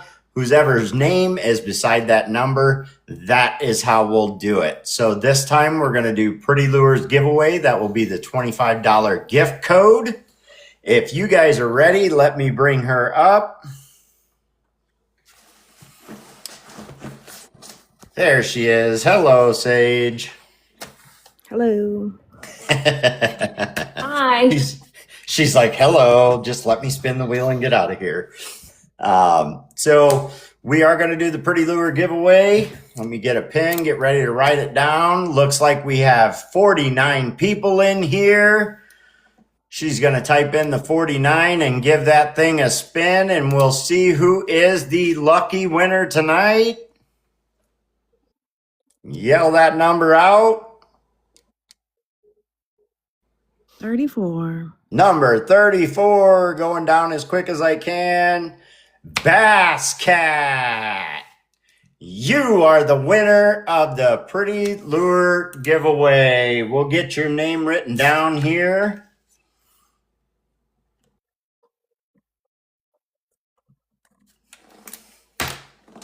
So I know you have a giveaway to do as well. Would you like to do it now? Would you like to wait till the end? We can do it now if you want to. All right, we'll just keep it rolling. So Little River has a giveaway she would like to do. I am going to move her over here to the big box so that she can show you what she has for us tonight. So I have one of my, but a little glide painted in one of my baby bass patterns. I think this is a little 7-inch ABS.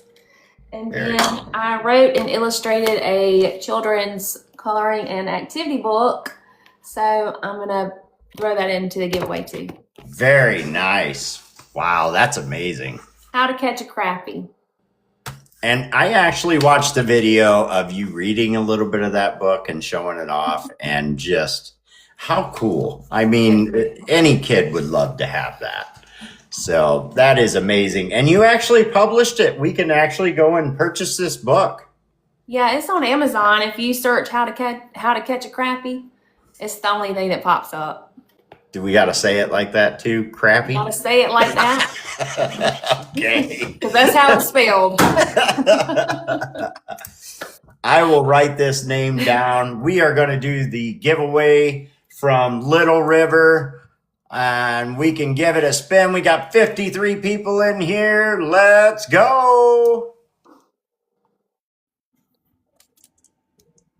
Who's it going to be? Who's it going to be? 49. Number 49. Scrolling as quick as I can. 44, 45, 46, 47. Slow Burn 2026.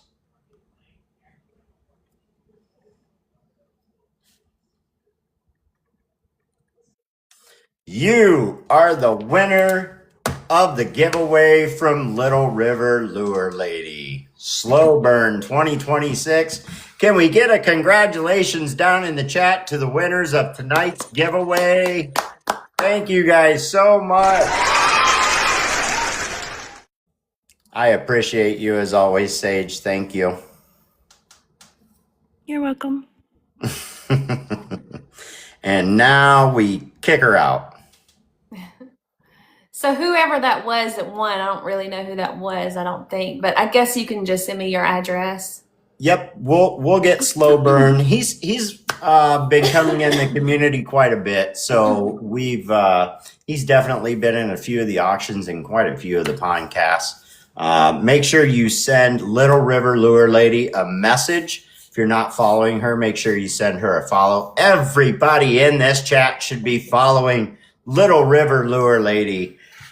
You will see some amazing work, trust me. Thank you. So those are our two winners tonight. Bass Cat. I can't believe Bass Cat won. I bet if I go back through the chat, as soon as I said his name, it said rigged. I saw that pop up a couple times. Does he win a lot? Huh? Does he win a lot? No, it's just anybody who's in. So I definitely wander around to a bunch of different groups, but if I had to call somewhere my home, that would be at Bubba's Custom Lures, Papa Woody, S&J. That's kind of my realm where I usually stay. That's where I see a lot of the people I know. And Bass Cat is one of those people who's kind of bouncing around through there. And I know him very well, and so does everybody else. So as soon as he won, I fully expected it to say rigged all through the chat. It's an ongoing joke.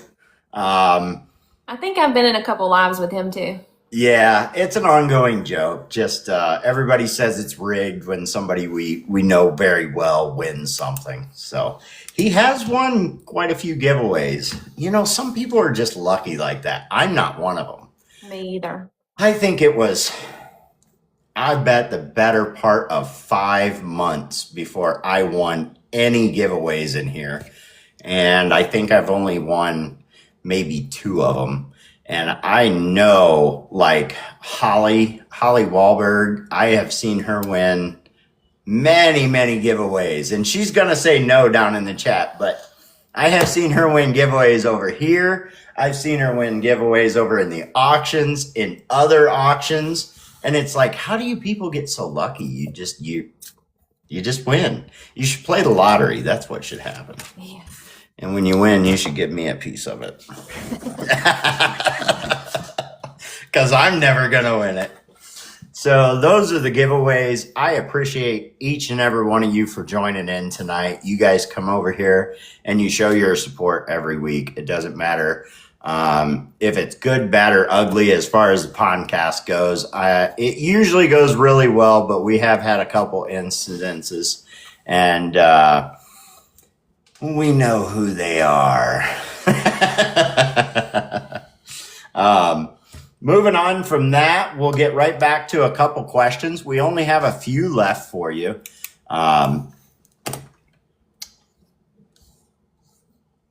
What would be, and you kind of went through this earlier, what would be a piece of advice that you would give to someone, either A, who is a new painter, or maybe a piece of life advice that maybe your grandpa or your dad or somebody like that gave to you? Yeah, so as a new painter, I would just say just keep painting and keep posting all of your work, because eventually you'll probably paint something that somebody really likes, even if you don't think it's that great. So you really have to practice a lot, though, if you really want to develop your skill and get really good at it. So just keep painting and posting. It's good advice. And don't be so critical of yourself, because we all are. If only it was that easy. Critical is something that I don't think it just pertains to painting. I did bring something out here. I'm sorry. I just thought of it. I wanted to show y'all my first lure I ever painted. Yes. And this should be a really good inspiration to any new painter, because this is not good. Yes. At the time, I was kind of happy with it, but this is not good, y'all. This is the first lure I ever painted. So. But it is good. I'm pretty sure that you can't do any worse than that. So just remember that. Everybody starts somewhere. But it is good. It's usually not really pretty, so just keep painting. So when I first started painting, and it was Bubba's Custom Lures who got me into painting, he purchased one of my first lures, and he said to give it away. Now, it was not my very first, but he said to give it away, and I couldn't bring myself to do it. And I still have that one to this day, but it's going to go to some lucky kid. It's going to go in the tackle box this year again, and it'll go to them. But is that your first one? It is one of the first batch. I think that might be the third one I ever painted. Well, that's actually pretty good. See, and that's what I think of yours. So, folks, this is exactly what we mean when we say you're so critical of yourself, because if you've seen her lure, I look at her lure and I go, I would purchase that. I like that lure. And I look at this lure and go, I don't like it. So, but that is one of my first lures. It's a blood splatter, but in my opinion, I went too heavy on one side and just blotchy on the other side. But it just depends on who you are. Everybody likes something different. Yeah. Like, I had no idea what I was doing when I first started. Mine has 3 kill dots on it. I don't know why I thought that was something. Mine has 3 spots instead of just 1. But a lot of people do that. And you know what? It's different, and different is good. Yeah. So, Yeah. So don't be critical of your work. yeah. Lots of people say, oh, it's only supposed to have 1 kill dot. Well, who made up that rule? Who says it can only have 1 kill dot? I have seen many, many, many great painters put kill dots in different areas. Like, in your opinion, where's a kill dot supposed to go? Is it on the tail or right behind the gill? I mean, in my opinion, it's right behind the gill, but I have seen them on the tail. If you look at a real fish, though, usually the kill dot is right behind the gill. or It is. I don't know, some kind of spot is like right behind the gill. But I have seen people make bandits and things like that, and they put those kill dots all down the side of it. So it just kind of depends. Yeah, I think it's just some people say it's like a target for the bass to see. It So is. they'll put them a lot of times where the hook is. Yep. I seen it was Holly the other day did it was kind of a mix between it looked like a peacock bass to me. Well, when you look at a peacock bass, it definitely has a kill dot on the tail, but Yeah, it that's is true. not even close to round. It's very elongated and choppy along the edges. Mhm. And she, in my opinion, she put that thing on perfectly. It's elongated, choppy around the edges, and peacock bass are so colorful. And They are. that kill dot has some color to it as well. It might be black in the very center, but it has some color rings around the outside of it. So it's all in the eye of the beholder, I guess you'd say. I haven't had the opportunity to paint one of those yet. I hope somebody asks me to do a peacock bass though. There you go, guys. Make sure you get over there. Get to her website. Ask her for the peacock bass. You could be the very first one. I did do a Mayan cichlid. That was a really neat one. Really? Have you seen that? It's orange and black. I will have to look it up. I used to have a cichlid tank, Me too. but I don't remember the Mayan off the top of my head. Yeah, it's kind of similar to a peacock bass. They also have a little dot by the tail. Okay. They're pretty though. So you get some strange requests for painting. What's the strangest, in your opinion, request that you've ever had for a paint job on a bait? I think the most unique one I ever did was I painted a glide from Swamp Water Swim Bait, Okay. and they have a glide called the Everglide. Mhm. And somebody wanted me to take inspiration from their logo and put it on the glide. So their logo had like a zombie on it. And he Okay. was real ugly and he had like flies flying around him and it was very swampy. So I painted it green and I did like a fish skeleton on it and I put some glow in the dark slime on it and I even put a little fly on it. I Nice. painted a little fly. So it was, I had to find a picture of it. Yeah. Actually, the guy just fished it for the first time the other day. He's had it for like a year, so he tagged me in that post. So he was very happy with it, I'm sure, because it sounds like you've got quite a bit going on in that bait that was part of his logo. Yeah. Yeah, so that gave me an opportunity to definitely do something that I'll probably never paint again. So he really has like a one of one. Very nice. It's always nice to have those very unique baits. Mhm. I have a couple of those from a few different people. And like you said, you've never been in one of the auctions. I would suggest that you try one. It's a very different way of doing things. A few of the auctions actually have auctioneers. I auctioneer one on Thursdays, and then I know there's another one on Sundays that has an auctioneer. That would be S&J and Papa Woody's auction. Having an auctioneer can make it a lot easier for the bait maker to just kind of explain what bait they have, put it up there, say how much they're asking for it, and then they take care of the rest. But it brings new eyes to your artwork, and it's not something you have to do all the time. I rather enjoy doing the auctions. I don't have anything to do with a website or anything. All my baits that I make go straight to the auction. I don't do a whole lot of customs. If somebody, messages me and asks for one, of course I'll do it. But I don't pride myself on that. And I like having a small business. I thoroughly enjoy doing the podcast. And like people have told me, it's taken up a little bit more of my time. Even after the podcast is done, I still have more work to do. And I'm always doing work before the podcast to make sure everything's there and ready to go. Which just reminded me, I was not fully ready for this one. I forgot one aspect to the podcast tonight, but we'll see if I can get to it.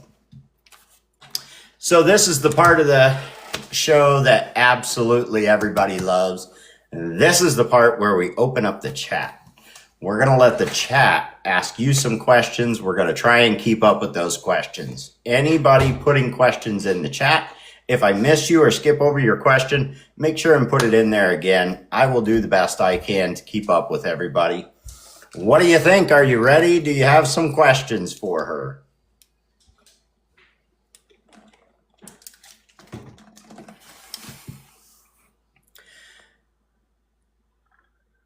I put a bid on that there for comedy. He said, Thump Candy said, I'm going to guess you're not selling that, but I put a bid up there for comedy. Oh, that little lure. On the lure that you have behind Everything you. has a price, you know? Yeah. No, I'm joking. Holly Wahlberg says, tell us more about your book. Would you be willing to read the first page?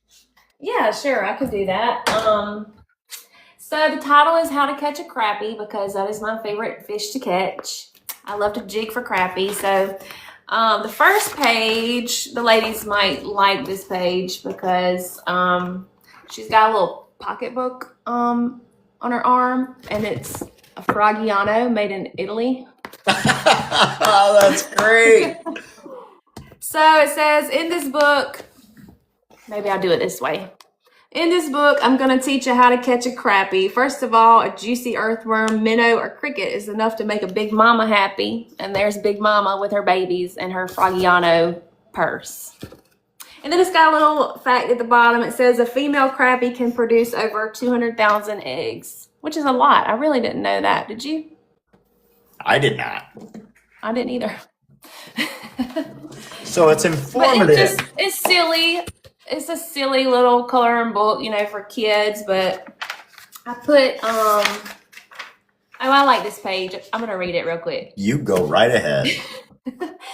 This page says sometimes they'll bite anything if they're being a big meanie. One time I even caught one with a chunk of a hot dog weenie.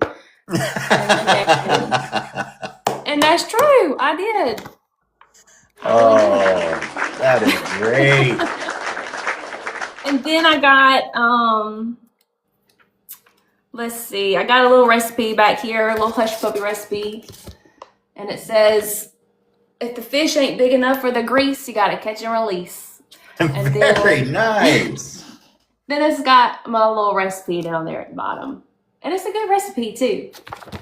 Very And then there's nice. some little activity pages in the back. And it is a full-on informative and coloring book at the same time. Yes. Very nice.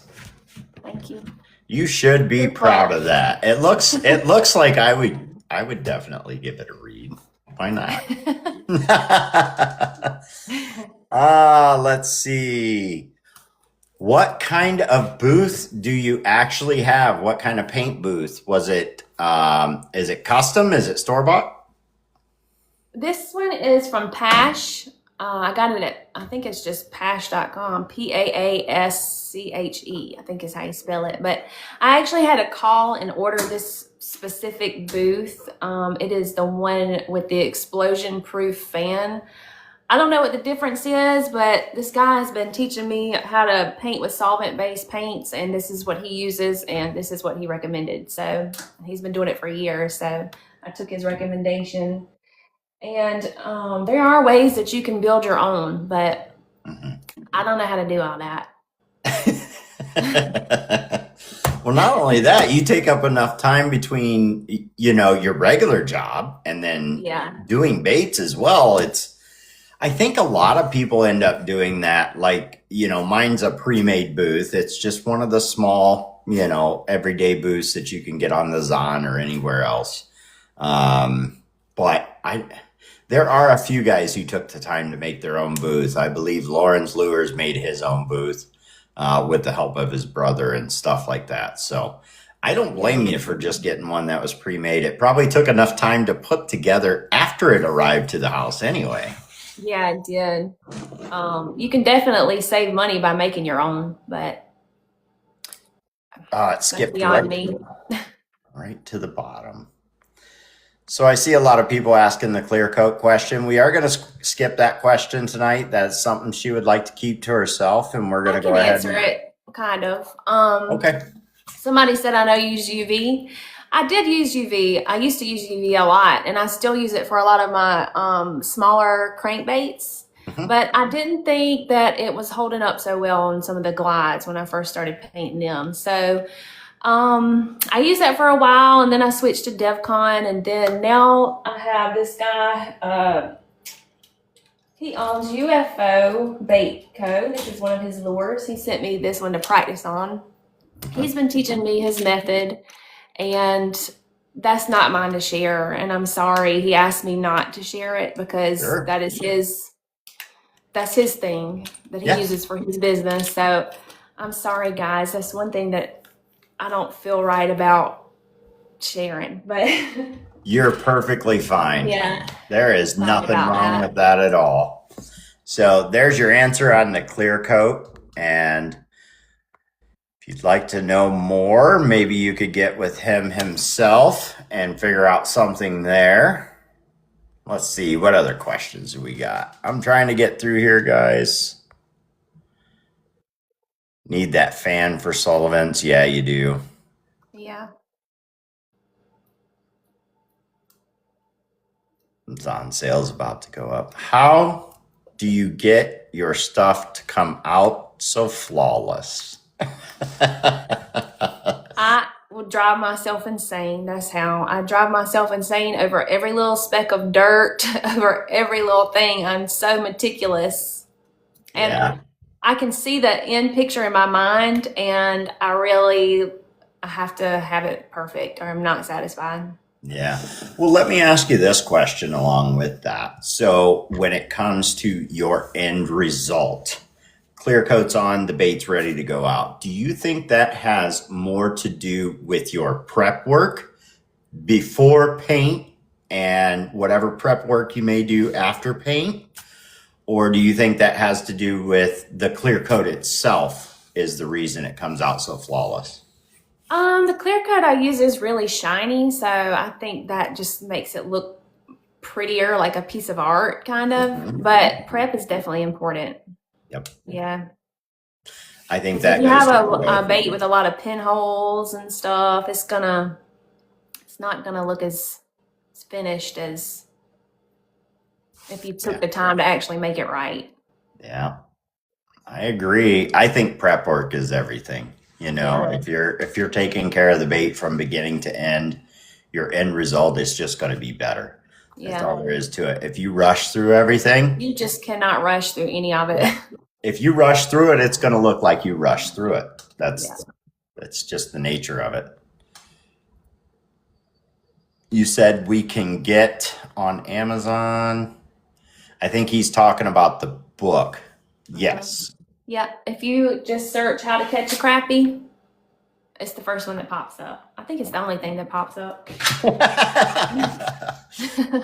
All right. I am going to the bottom. If you could have your own signature bait, what would it be? Well, I am coming out with my own lure. I am going to drop on April the 1st. It is a topwater lure. I haven't really put it out there yet, so I can't really tell you a whole lot about it, but I completed the first one today, poured it. Me and another guy, his name is Lazy Baits. If you want to look him up, he is a lure designer. So him and I collaborated on this one. I pretty much did all the designing and he made it functional. So we've been working on that for probably about 6 months. Takes a long time. This one has a lot of components. We didn't reinvent, what do they call it? Reinvent the wheel or anything. Right. We Yeah. just put our own spin on something that's been around for a long time. Perfect. But I'm really excited about it, but it is a lot that goes into it. So I got to ask, it's April 1st. This is not a joke, is it? It's not a joke. It's really happening. It's really happening. It's And I hope dropping it's on gonna happen April by April 1st. Go 1st. check it out. Yeah, I still have a lot of work to do with it before then, but I tested it today. I got it painted. I have one final finished product, so I'm excited. Yeah, well, it shows. I don't know if everybody else can tell, but I can hear the excitement. The excitement when you talk about lures, your signature lure, and that book that you did. We can see the excitement in you. So don't forget, guys, she did say April 1st, she is going to drop a signature bait. Great question. That came from Spider Monkey. Let me see if I can find another one.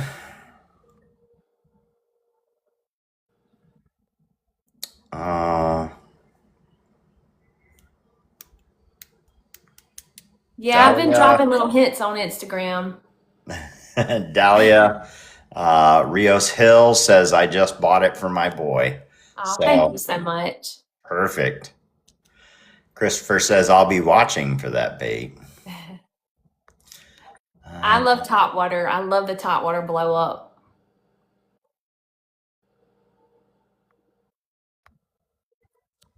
Lots of good chat. Lots of good questions, guys.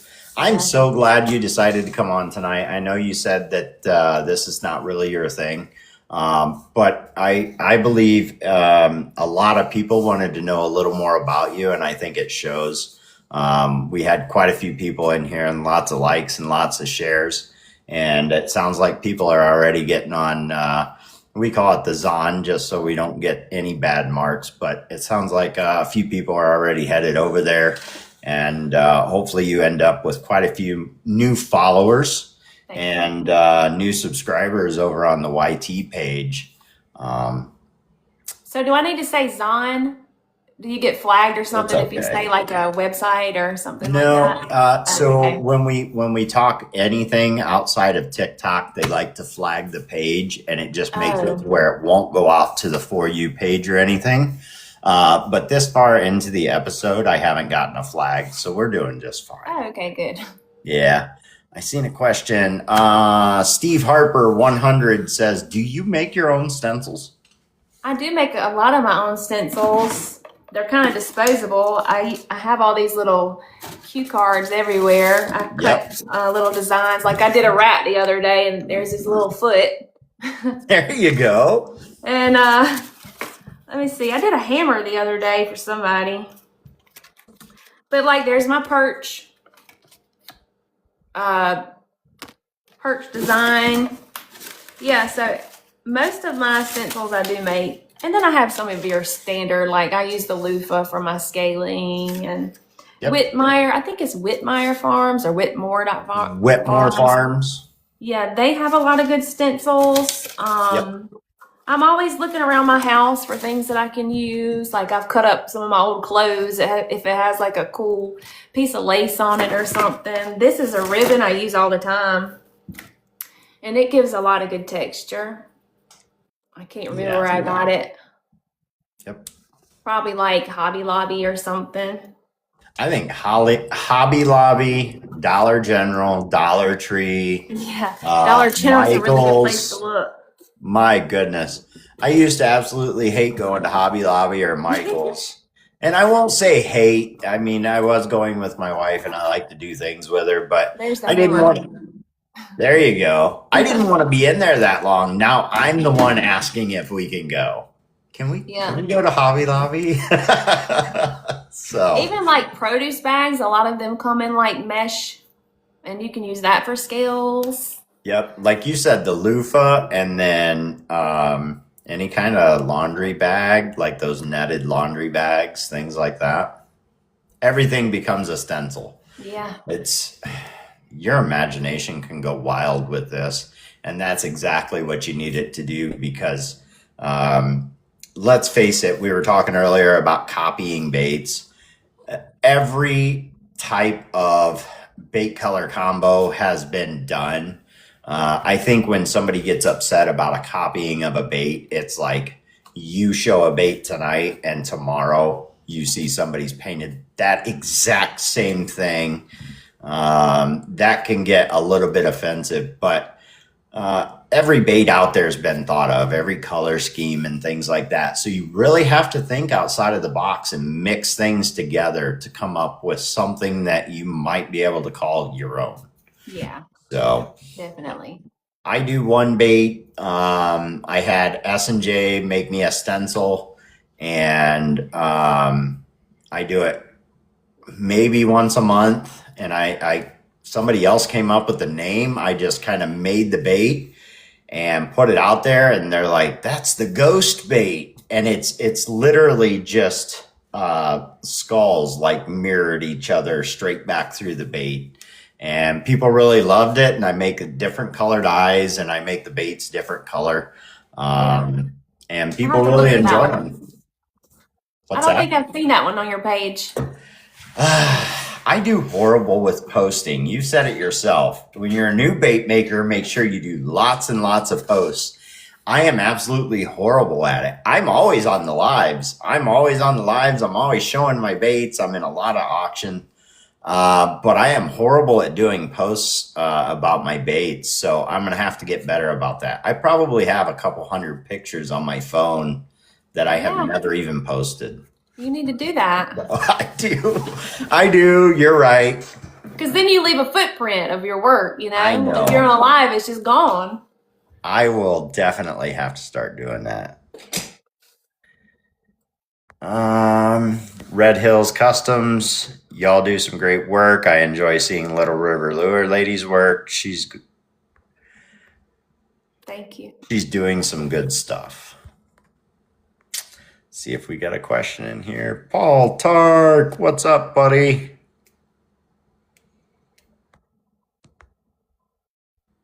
So many comments to go through quickly. I'm trying here, guys. It's okay. Cricut machine to make its own great tool. Oh, I wish I knew how to use a Cricut. Cricut. I see what you're saying now. I'm sorry. When I see Cricut, I think Cricut, not one of the stenciling machines. Yeah, lots of people use Cricuts to make their own stencils. I think the material is Mylar. Correct me if I'm wrong. I think Mylar is the really flexible material that's more of a plasticky than a paper that they use in the Cricut a lot to cut certain stencils. So I know a lot of people who started cutting stencils. I am telling you now, as soon as you say you will cut stencils for somebody, us bait makers are all over it. You're about to get 150 messages, and every one of us want 50 stencils yesterday. Yeah, I got a few in mind that I would love to have made. Yeah. So if there's somebody out there with a Cricut who would love to make Little River Lure Lady some stencils of her own, get a hold of her, send her a direct message. Maybe you can make her some stencils, and you guys can work that out however you would like. Sim says Pretty Lures will have some soon. So yes, Pretty Lures already has some mesh materials and stuff on their page, but they are going to start creating some custom stencils, some stencils that you can only find with them that aren't your typical stamp style stencils, right? So make sure you're checking them out and looking for all the new stuff they're coming out with. They're always coming out with something new. I wish somebody would make a good mullet stencil and a good striped bass. There you go. Pretty Yeah, Lures there's is a in here. couple out They're probably there. making notes. Yeah, good. She said, good. Start I'll be writing the it first down. one to buy it. So let me see what Barrett was saying there. Oof. These comments go so fast. Barrett Bates says, I don't know who he's talking to. Oh, he said, call me when you get off. Barrett Bates, the ones you showed last night look good. Also, yeah, right, Sage? She said that Russell, her boyfriend, is telling her she needs to get on the stencils. Yeah. I mean, Mhm. I got all kinds of ideas I'll give you for stencils. I think another good one would be just different shapes of kill spots instead of just round, because a lot of the natural, more natural looking patterns, they're not round. They're all different kinds of shapes. And I cut little dots out on these things all the time, and I have a couple little of my favorite ones. I get And told all I've the about time. worn these out. Mhm. I get told all the time because I will do my kill dot with a Q-tip. I'll dip a Q-tip in paint and put a dot on it. And when I first started doing it, it wasn't coming out round. So I'd wipe it off and I'd try it again. And I forget who it was. One of the guys I usually am on a live with was like, would you stop doing that? Who said a kill dot's perfectly round? And I'm like, I don't know, just in my head. And he's like, but it's not. It's not perfectly round. So quit wiping that off and trying to do it again. And ever since then, I just do it. I just throw a dot on there. I still do it with a Q-tip. Lots of people do it with an airbrush. But that's the way I started doing it, and that's the way I like to do it. But Barrett says he's been dialing in the laser. Yeah, they've got a very nice laser that's going to do a lot of work for them. Oh, awesome. Yep, Spider Monkey says he does his with a Q-tip. I've never tried that before. I have to try that. RP Customs says, I noticed some of your baits have a color shift. Look. Yes. I like color shift paint a lot.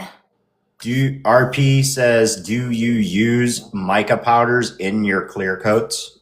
I've never tried that before. The only thing I've ever used that for is the bass replica. Okay. Yeah. It's a good idea. I have used like gold flake in my clear coats. I have, so I use BSI, which is the 2-part epoxy. So I literally mix it. Some people mix it on a plate. Some people mix it. Doesn't matter. Everybody's got their own way. But I started, at one point I was putting, glitters, and some people put the mica powder in that, and then they mix it up. And then as you put on that clear coat, because you brush it on, it puts it right on top of the bait, and it does give it a very unique look. Another thing that I was doing, and I may start doing again, is I got a bunch of the like metal flake from Hobby Lobby that is like the blue, and it's foil. It's like blue and gold and kind of purplish. It's a little tough because when you go to put your clear coat on, it likes to move around. But if you get it right around that gill plate, it can really add some detail to it. So yeah, I used that on a shad pattern one time, and it was pretty cool because sometimes they have that rough look, some shiny spots and some worn looking areas. So I'm telling you, that worked well for a shad. Just like you, I pulled up a picture of a shad the other day, and of course it gave me like 6 of them. And I have a tablet sitting right over here that I will bring up a picture of and blow it up so that I can sit here and paint. And when you are looking at a shad, there's just so much going on. You would think it's just a little silver fish, but when you really get into it, it's a lot. Yeah. And the reason we get so into it is because correct me if I'm wrong, but all I can think of is what it's going to look like to the person that is purchasing it when they're holding it in front of them. I want them to be able to look at a picture of a shad and look at my bait and go, wow, that's really close, But once again, we're our own biggest critics. So sometimes you find yourself staring back and forth for way too long. Sometimes you have to step away from it for a little while too and come back and look at it again. I will not lie, I have had a couple baits that are sitting in the booth, and I will literally pull them out, set them to the side, grab another one, and just start doing something totally different. And that can also help with painter's block. Just do something totally different. I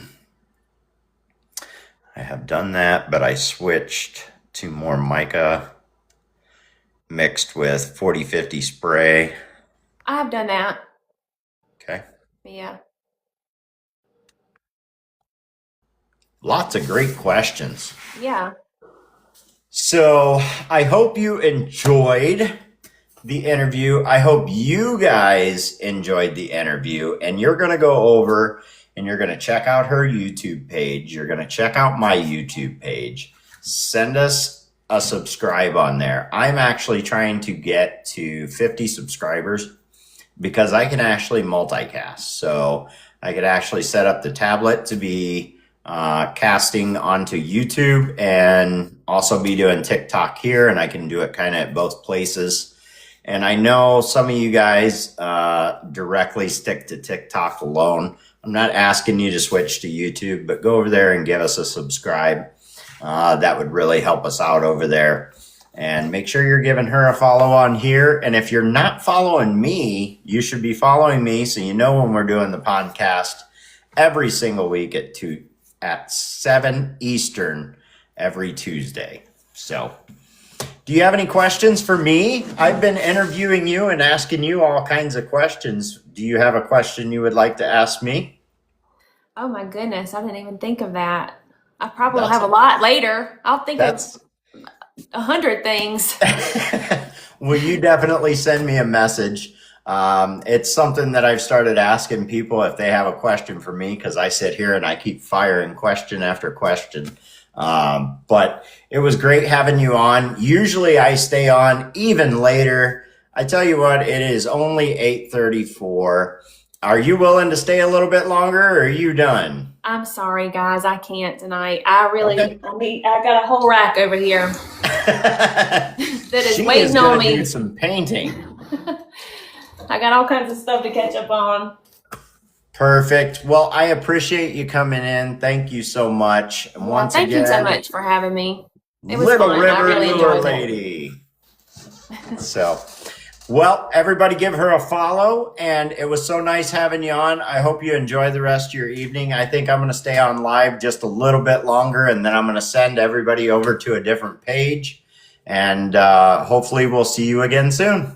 That sounds great. Thank you, guys. All right. Thanks. Y'all have a good night. You too. There we go. All right. I'll open up the boxes for just a minute. I'll stay up a little bit longer. If somebody is in here and you guys would like to come up in a box, talk about the podcast tonight, you are more than welcome.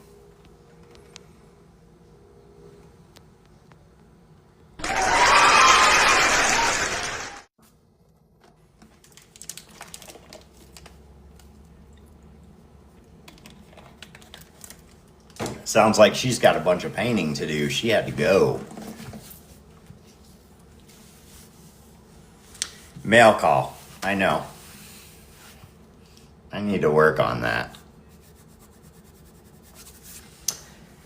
I know one of his lures is up here, but it would take me a minute to find it. Do you have to have a lure business to be on the podcast? No. I'm wanting to branch out more and not just do bait makers, but you don't have to have a business at all. If you're a bait maker, 3D printer, if you have anything to do with bait making, I would love to have you on here. I'm actually talking with someone very soon who is not a bait maker at all, but he has a lot to do with buying baits and rods and reels and supporting kids, trying to get them into fishing. She's hard to buy from, but so worth it. Yeah. I haven't tried to purchase a lure from her, so who won the giveaway? Slow Burn. You are one lucky man.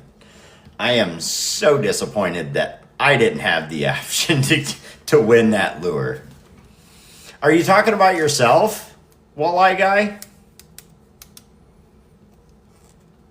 Because I know you make baits. Maybe. Well, you send me a message, we can talk for sure. Always out of stock, gotta be on it. Yeah. I can only imagine how fast her stuff sells. Yeah.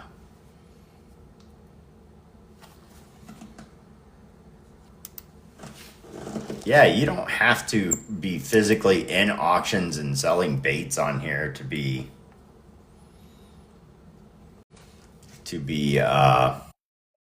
on the podcast. As a matter of fact, I want to start interviewing some 3D printers because that's a big part of our bait making as well.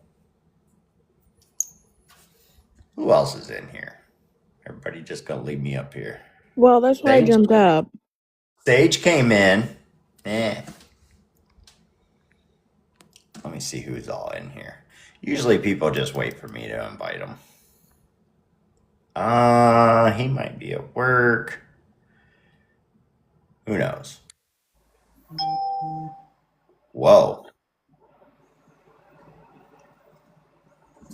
Why didn't it just invite? That was weird. Trying to unfriend people here. One day, Sims, one day. What happened with your face with the corgi? Did you see that? I was like, he better be watching my face because you know I'm making one. Yeah, that was great. It was ready That on the shit ain't laptop, happening. just in case. Didn't know where, but No corgis ever again. well, you can give them, but there's just no action on them. You can put out a corgi all you want. The next person that does that is going to be in big trouble. Don't tell me that. You know Oh, I'll have to bullshit. do it next time. I watch for it now. And it was like perfect timing. What'd you guys Go think? ahead, I Corey. learned. Shake your butt. No, hell no. Chicken. There's the bare ass guy right there. Well, I came into the world butt ass naked. I'm going out butt ass naked. So were you all along the way? Good enough. Different subject. What'd you guys think about Little River? Did you learn something you didn't know about her? Or did you guys not know her that well to begin with? The one she was talking about, that Colorado, Yes. yeah, she's on YouTube. She's got her videos are over an hour long if you watch her. Really? Yeah. She does a lot of good glide baits. Well, I'm definitely going to check her out. I have it written down here. I also have it written down that she is dropping her signature bait on April 1st. And I also have that booth that she had written down. Basically, I just want to see how much they are. You're too cheap for that. Yeah. It's true. But I'm frugal. But you do have a niece that maybe What? I'll tell you now, she starts doing stencils, she's going to be rolling in the dough. Soon. I'm gonna get on it when I get settled. But ask me a good top and bottom pieces. Appreciate everybody coming in tonight. I really do. It's a lot of fun. I love doing this. She's come a long way since she started.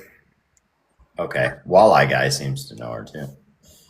And I'm just getting to know him a little better. I have definitely seen him around, but he hangs out quite a bit more here recently. And Ron as well. Skeeter. That guy had the cricket. Just need to figure out how to use it. Save They're me ass money. backwards. So you need to learn how to use your cricket, buddy. Make me some stencils too.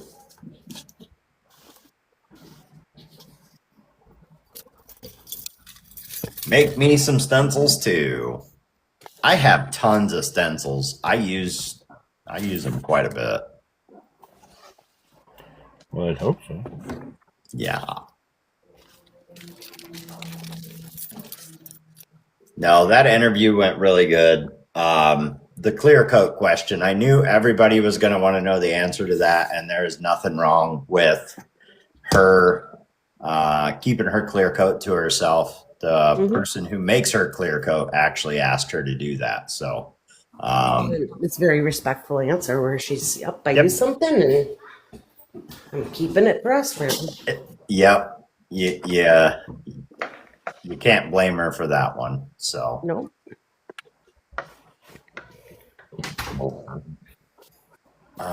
Used to be a lot of drama between painters a few years back and was leery of other groups. Well, I mean, it's always out there. This is something I usually don't talk about, and I definitely don't talk about on here, but here's my short answer of it. Anybody who is contacting me with drama, I just do not get into it at all. I do not care about any of that. I am on here to have fun. If the fun is ever gone, so am I. So there's plenty of room for everybody. That's the simple answer to it. There is so much room. Do your own thing. Don't care what other people think. That'll alleviate some of the drama for you.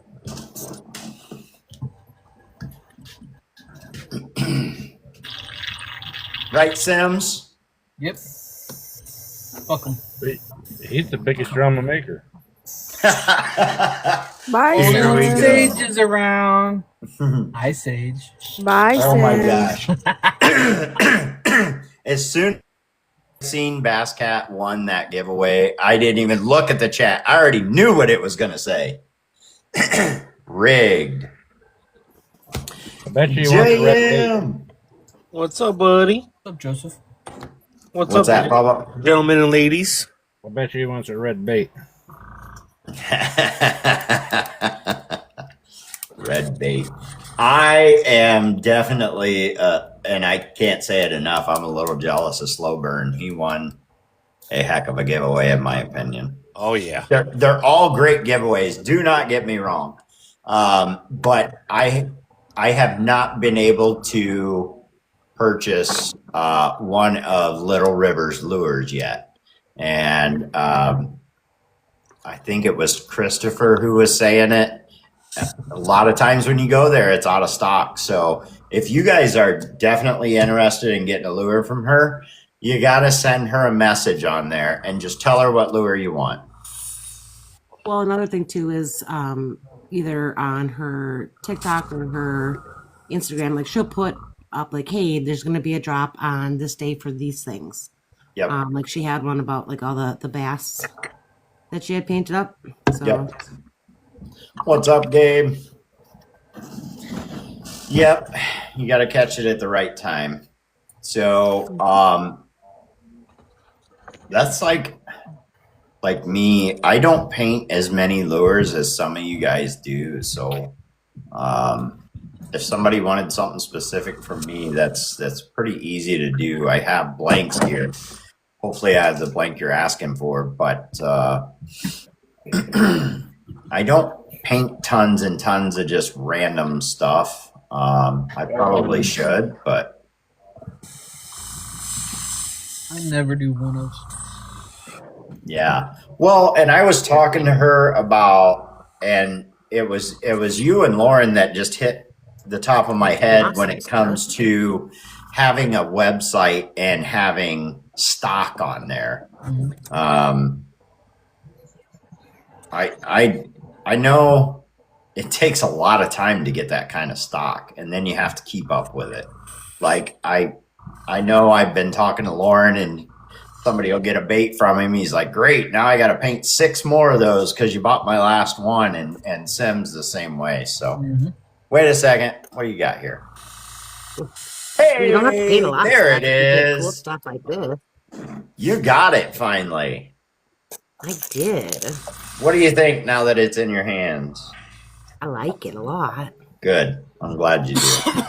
I mean, like just like how, like, you know, it's when you're doing the wipe away technique. I've only done one, but like to have this little scratchies, you know, that are in there.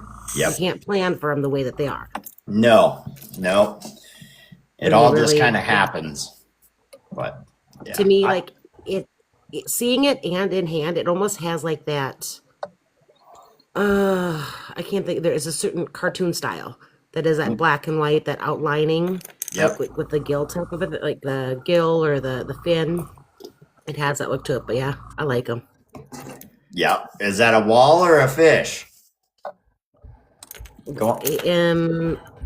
Right now it's a wall because we're still frozen. Good answer. I'll throw them on a rod and try them out and see what I can catch with it. There you go. I am got telling one today you, too. What do we got? Maybe about 36 days, maybe something like that. And I should start opening up. Oh, you got it? We're getting some pockets of the carrot cake. Wait a minute. She didn't put hooks on it? No, You didn't put hooks on the You told her not to, I don't think. no hooks. I'll put it up on the rack. He'll eat it later. What? Yeah, I'll eat. You didn't. He showed. I'll eat it later. He'll gum it. He's eating it. The real question is Who do got you the still steak, have Jack? do you still have the carrot cake? I don't have no carrot. Better in person, doesn't it, Lauren? Hell yeah. That's really cool. Lauren, who signed it? Fucking Bubba signed it and I made it. That's one. Shit. Bubba stealing all the spotlight. Oh no, TRS. Oh, all right. ERS. Yeah, see, it says TRS. Because you copied over it. Did Bubba sign it? I don't I know. did. He may have. I did at first, and then she went over it. And I didn't Oh. need to sign it. Yeah, there is a little dark spot underneath there. Now that I look. Yeah. She's like, get out of here. I didn't mean to sign it. It's just I was doing it. You know what I mean? So it was like boom, boom, boom. Bullshit.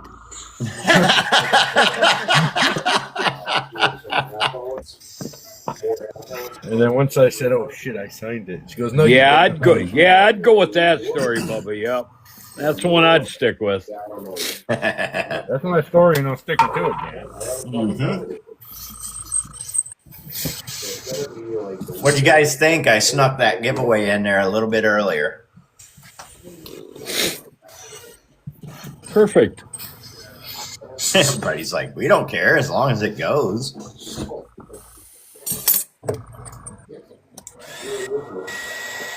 No, I think Lure Lady did a good job. I know she was quite nervous to get in here, so I started the podcast at about 6:30, and I knew a few people were going to jump in, but not too many, and gave her some time to get acclimated. She's not on camera all the time like the rest of us. I know her one video in her jumpsuit on Instagram is hilarious. Yes. I think it's also on her YouTube, so I've seen it. Yeah. So, don't forget, guys, JG is still doing the big auction on Facebook, and that will be the 12th through the 15th. So if you're sending something over there, please get it sent out now. Let's see, what is today even? Jeez, oh Pete. The 10th. So it might have a chance to get there and get in the auction, but he's getting pretty set up and ready to go. That will be over on Facebook. You can get with him and figure out times and things, unless somebody in here knows the exact time that he's starting on the 12th. No crew for me. I know. I don't know. I don't know. Oh, he might tell you. You look like a man. There you go, JF. What?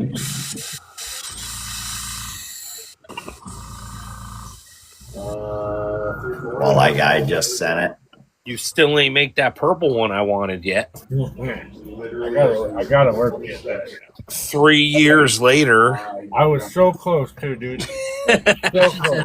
Instagram's the hookup if you want to find her baits. Okay. Oh yeah. Yeah, she drops them quick on there. Uncle Corey likes this. Yeah, that's nice. A little bit of black behind the horn. Like closer to Gabe's bass fishing. Your birthday's on the 19th. Well, hopefully we see you on here on the 19th then. now. I just asked if I told you. Yeah, I like that color. That icy. Yeah. Hmm. Get to tape it. Miss Chipper's birthday is Sunday. Well, happy birthday, y'all. Might be early, Happy but early birthdays. I'm getting old, so I might forget. So I'm going to tell you now. Happy birthday. You are old. He said, "You're not getting old. You are old." Yeah.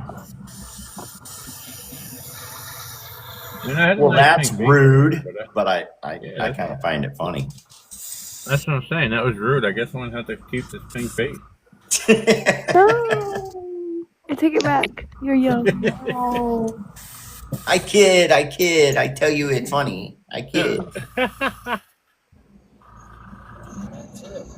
It's just another day. Might have a paint party. There you go. That looks good. What's up, Barrett?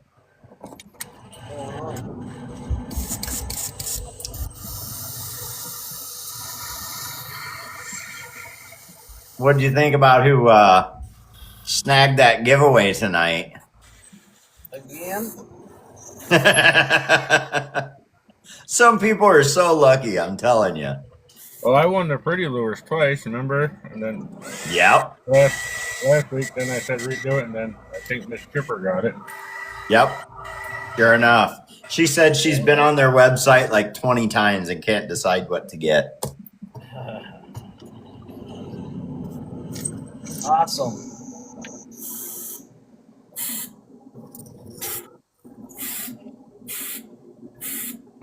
You're so old, Dirt is scared of you. Come on. Besides me and Lauren, the rest of you guys are pups. That's what Ron said. You and me both. Wow. Corey, when's your next opening? When's my next opening for the podcast? Yeah.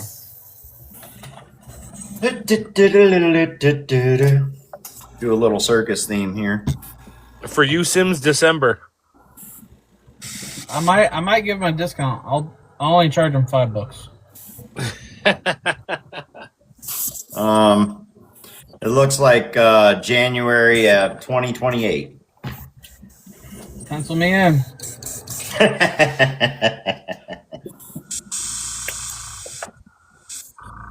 The very next opening is 4/14. Okay. 4/14 of 26. Pencil it in. I'll send you an invoice. I think we're gonna have over TrueMark. Invoice these nuts. TrueMark is using an automotive. I'll send you a message. When you clear and stuff. Shut up, dog. Has JM done his yet? Is he scheduled? Yes. So next week we just finished up with Little River. So next week is going to be S&J Custom Lures, Oh, that guy? or as Jenny likes to say, lures. And then it will be Chipper Baits.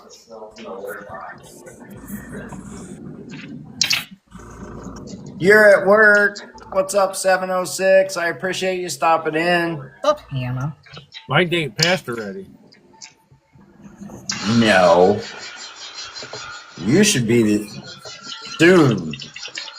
706, if you missed the whole podcast, you can always go check it out on YouTube. It's The Podcast 2025, all one word. You can see all the previous episodes over there. But I do appreciate you stopping in. Thanks.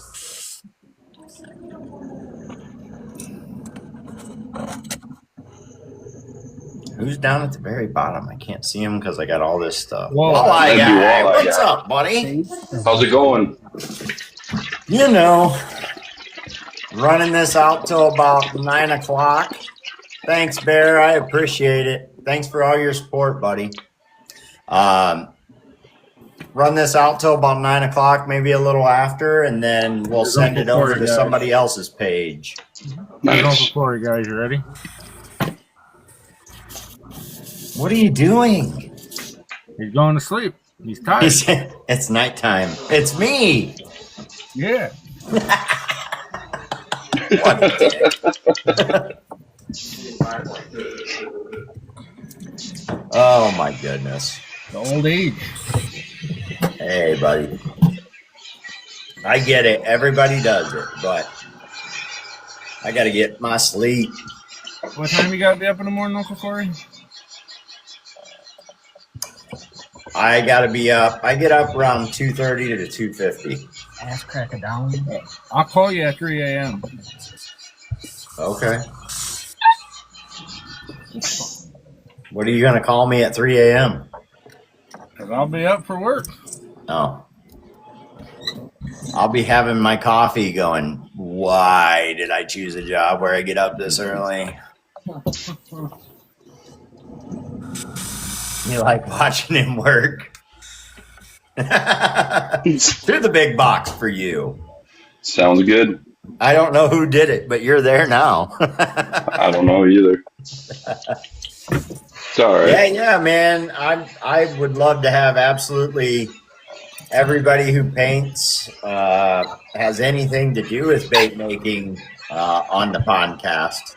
So I was just asking because I know that a lot of the people that you've had on so far are actual businesses, so I didn't know if it was just exclusive to that or not. Nope, not at all. Not at all. Like I said, we have quite a few more people coming up. I actually have somebody coming up on here that is brand new to TikTok. He happened to get a hold of me, and he's been in a couple of the lives. So we're going to get him on here. And then it looks like we'll be getting all of April will be booked very soon, and we'll go for booking the very next month. So I'm trying not to book out too far because, I mean, it's life. Things change. Oh, definitely. So if I book out too far and too many things start to change, it kind of messes everything up. So far we've done very well. That one that we just finished was the 10th podcast. So we're still fairly new to it. Yeah, definitely. All right, Travis, you can go after me. All right, sounds good. Yeah, you can be behind them the whole way, Trav. Yeah, you want booked all the way to 2028? April of 2028 is when Sens is going.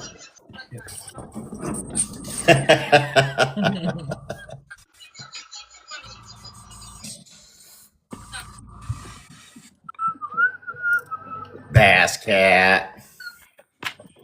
What's that sound? Walleye guy, his air compressor sends an echo through his room, so you tend to hear it sometimes.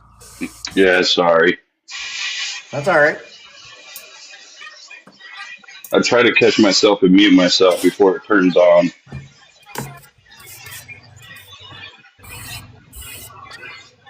Woo.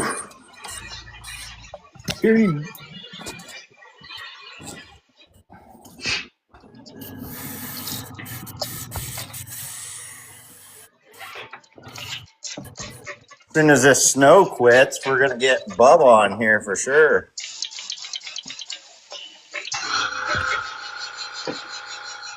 Screenshot. I'm taking a picture of that. What's that? Hold it up, Sims. I need a picture.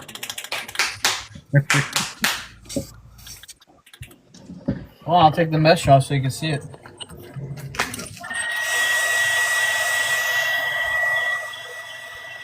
You know why you got a hairdryer like that, don't you?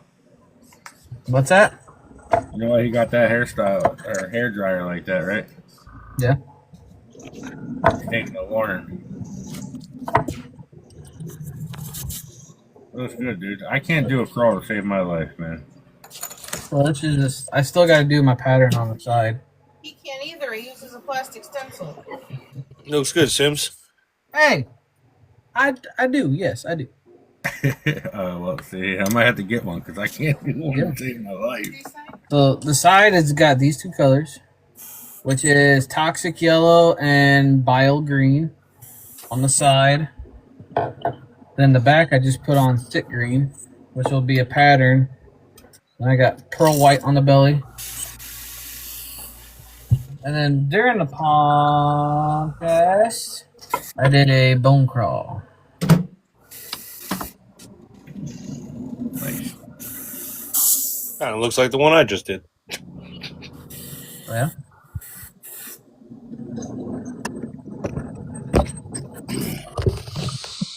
I've done that on the Flickr 7. If it said, I'll make Thump buy that. I'll buy that. I think I did on the Duos. Deuce. I'm gonna do some more of the blueback herring. Like you said, a shad pattern. The camera don't really pick it up. You can kind of see the shift in there. Yeah, it's mostly just a color shift bait. Like a green hue you can pick up. Mm-hmm. You can get some red in it right there in the belly. And some purple.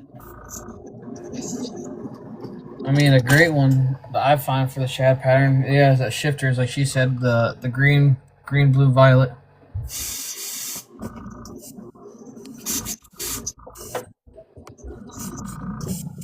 There's my secrets.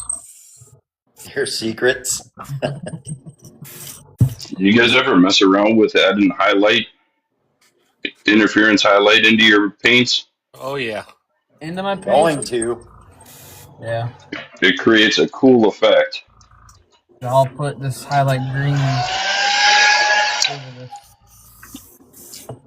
Gotta try out Green Stuff Worlds. I might have done that once or twice, Joe. Oh, yeah. That Green Stuff World stuff is nice. I like it. Their color shifts and their interference colors are awesome. I got their shifts. I don't have their interference. Their interferences are nice. The past couple ones I've done, those are a lot of interference in them. That the Biddy G I did, the Gaston I just did, is the majority of it is interference. I've been using the one Sims used lately. Okay, question, guys. Yes. You get a bait from someone and it's tacky, and you believe that they use resin. You can add more BSI resin over it, let it cure. It gets hard. Yes. Okay. Yeah, I scuff it a little bit though first, so the epoxy has something to stick to. It's not cured all the way. It's like tacky. It's all that UV is always like that sometimes. And it's not UV. Oh no? I don't think this person uses UV. Is it mine? No. Oh, okay. That's right, Joe. What, me? I didn't say it. No, UV. He uses UV? I use UV. Oh.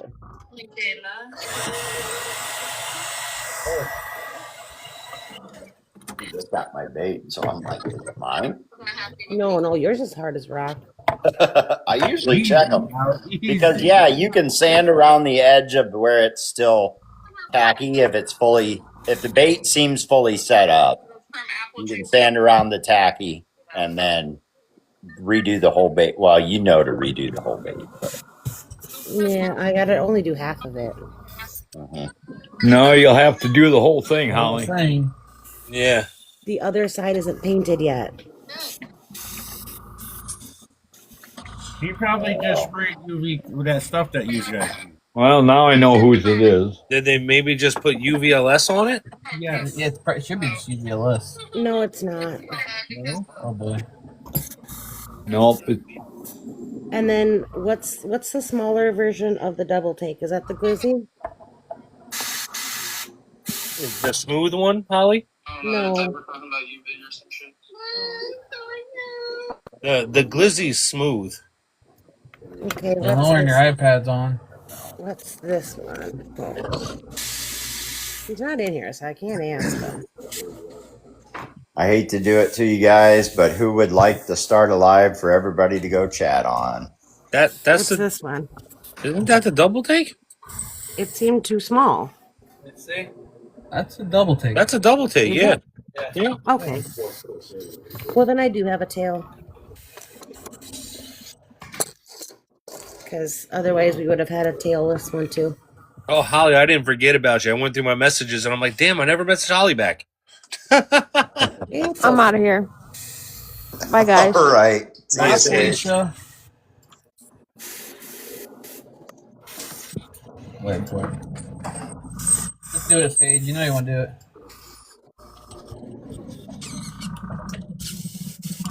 Who would like to host the live? I am going to end this one. I can. Barrett? Yeah. Okay. I appreciate everybody coming in tonight. I am going to get off of here, and don't forget to tune in next Tuesday. We will have S&J Custom Lures. I appreciate each and every one of you. Thank you so much for coming in, and we'll see you next time. Later, Uncle Corey. See you guys. Thanks Bye. again. Later. Bye, Holly. Bye.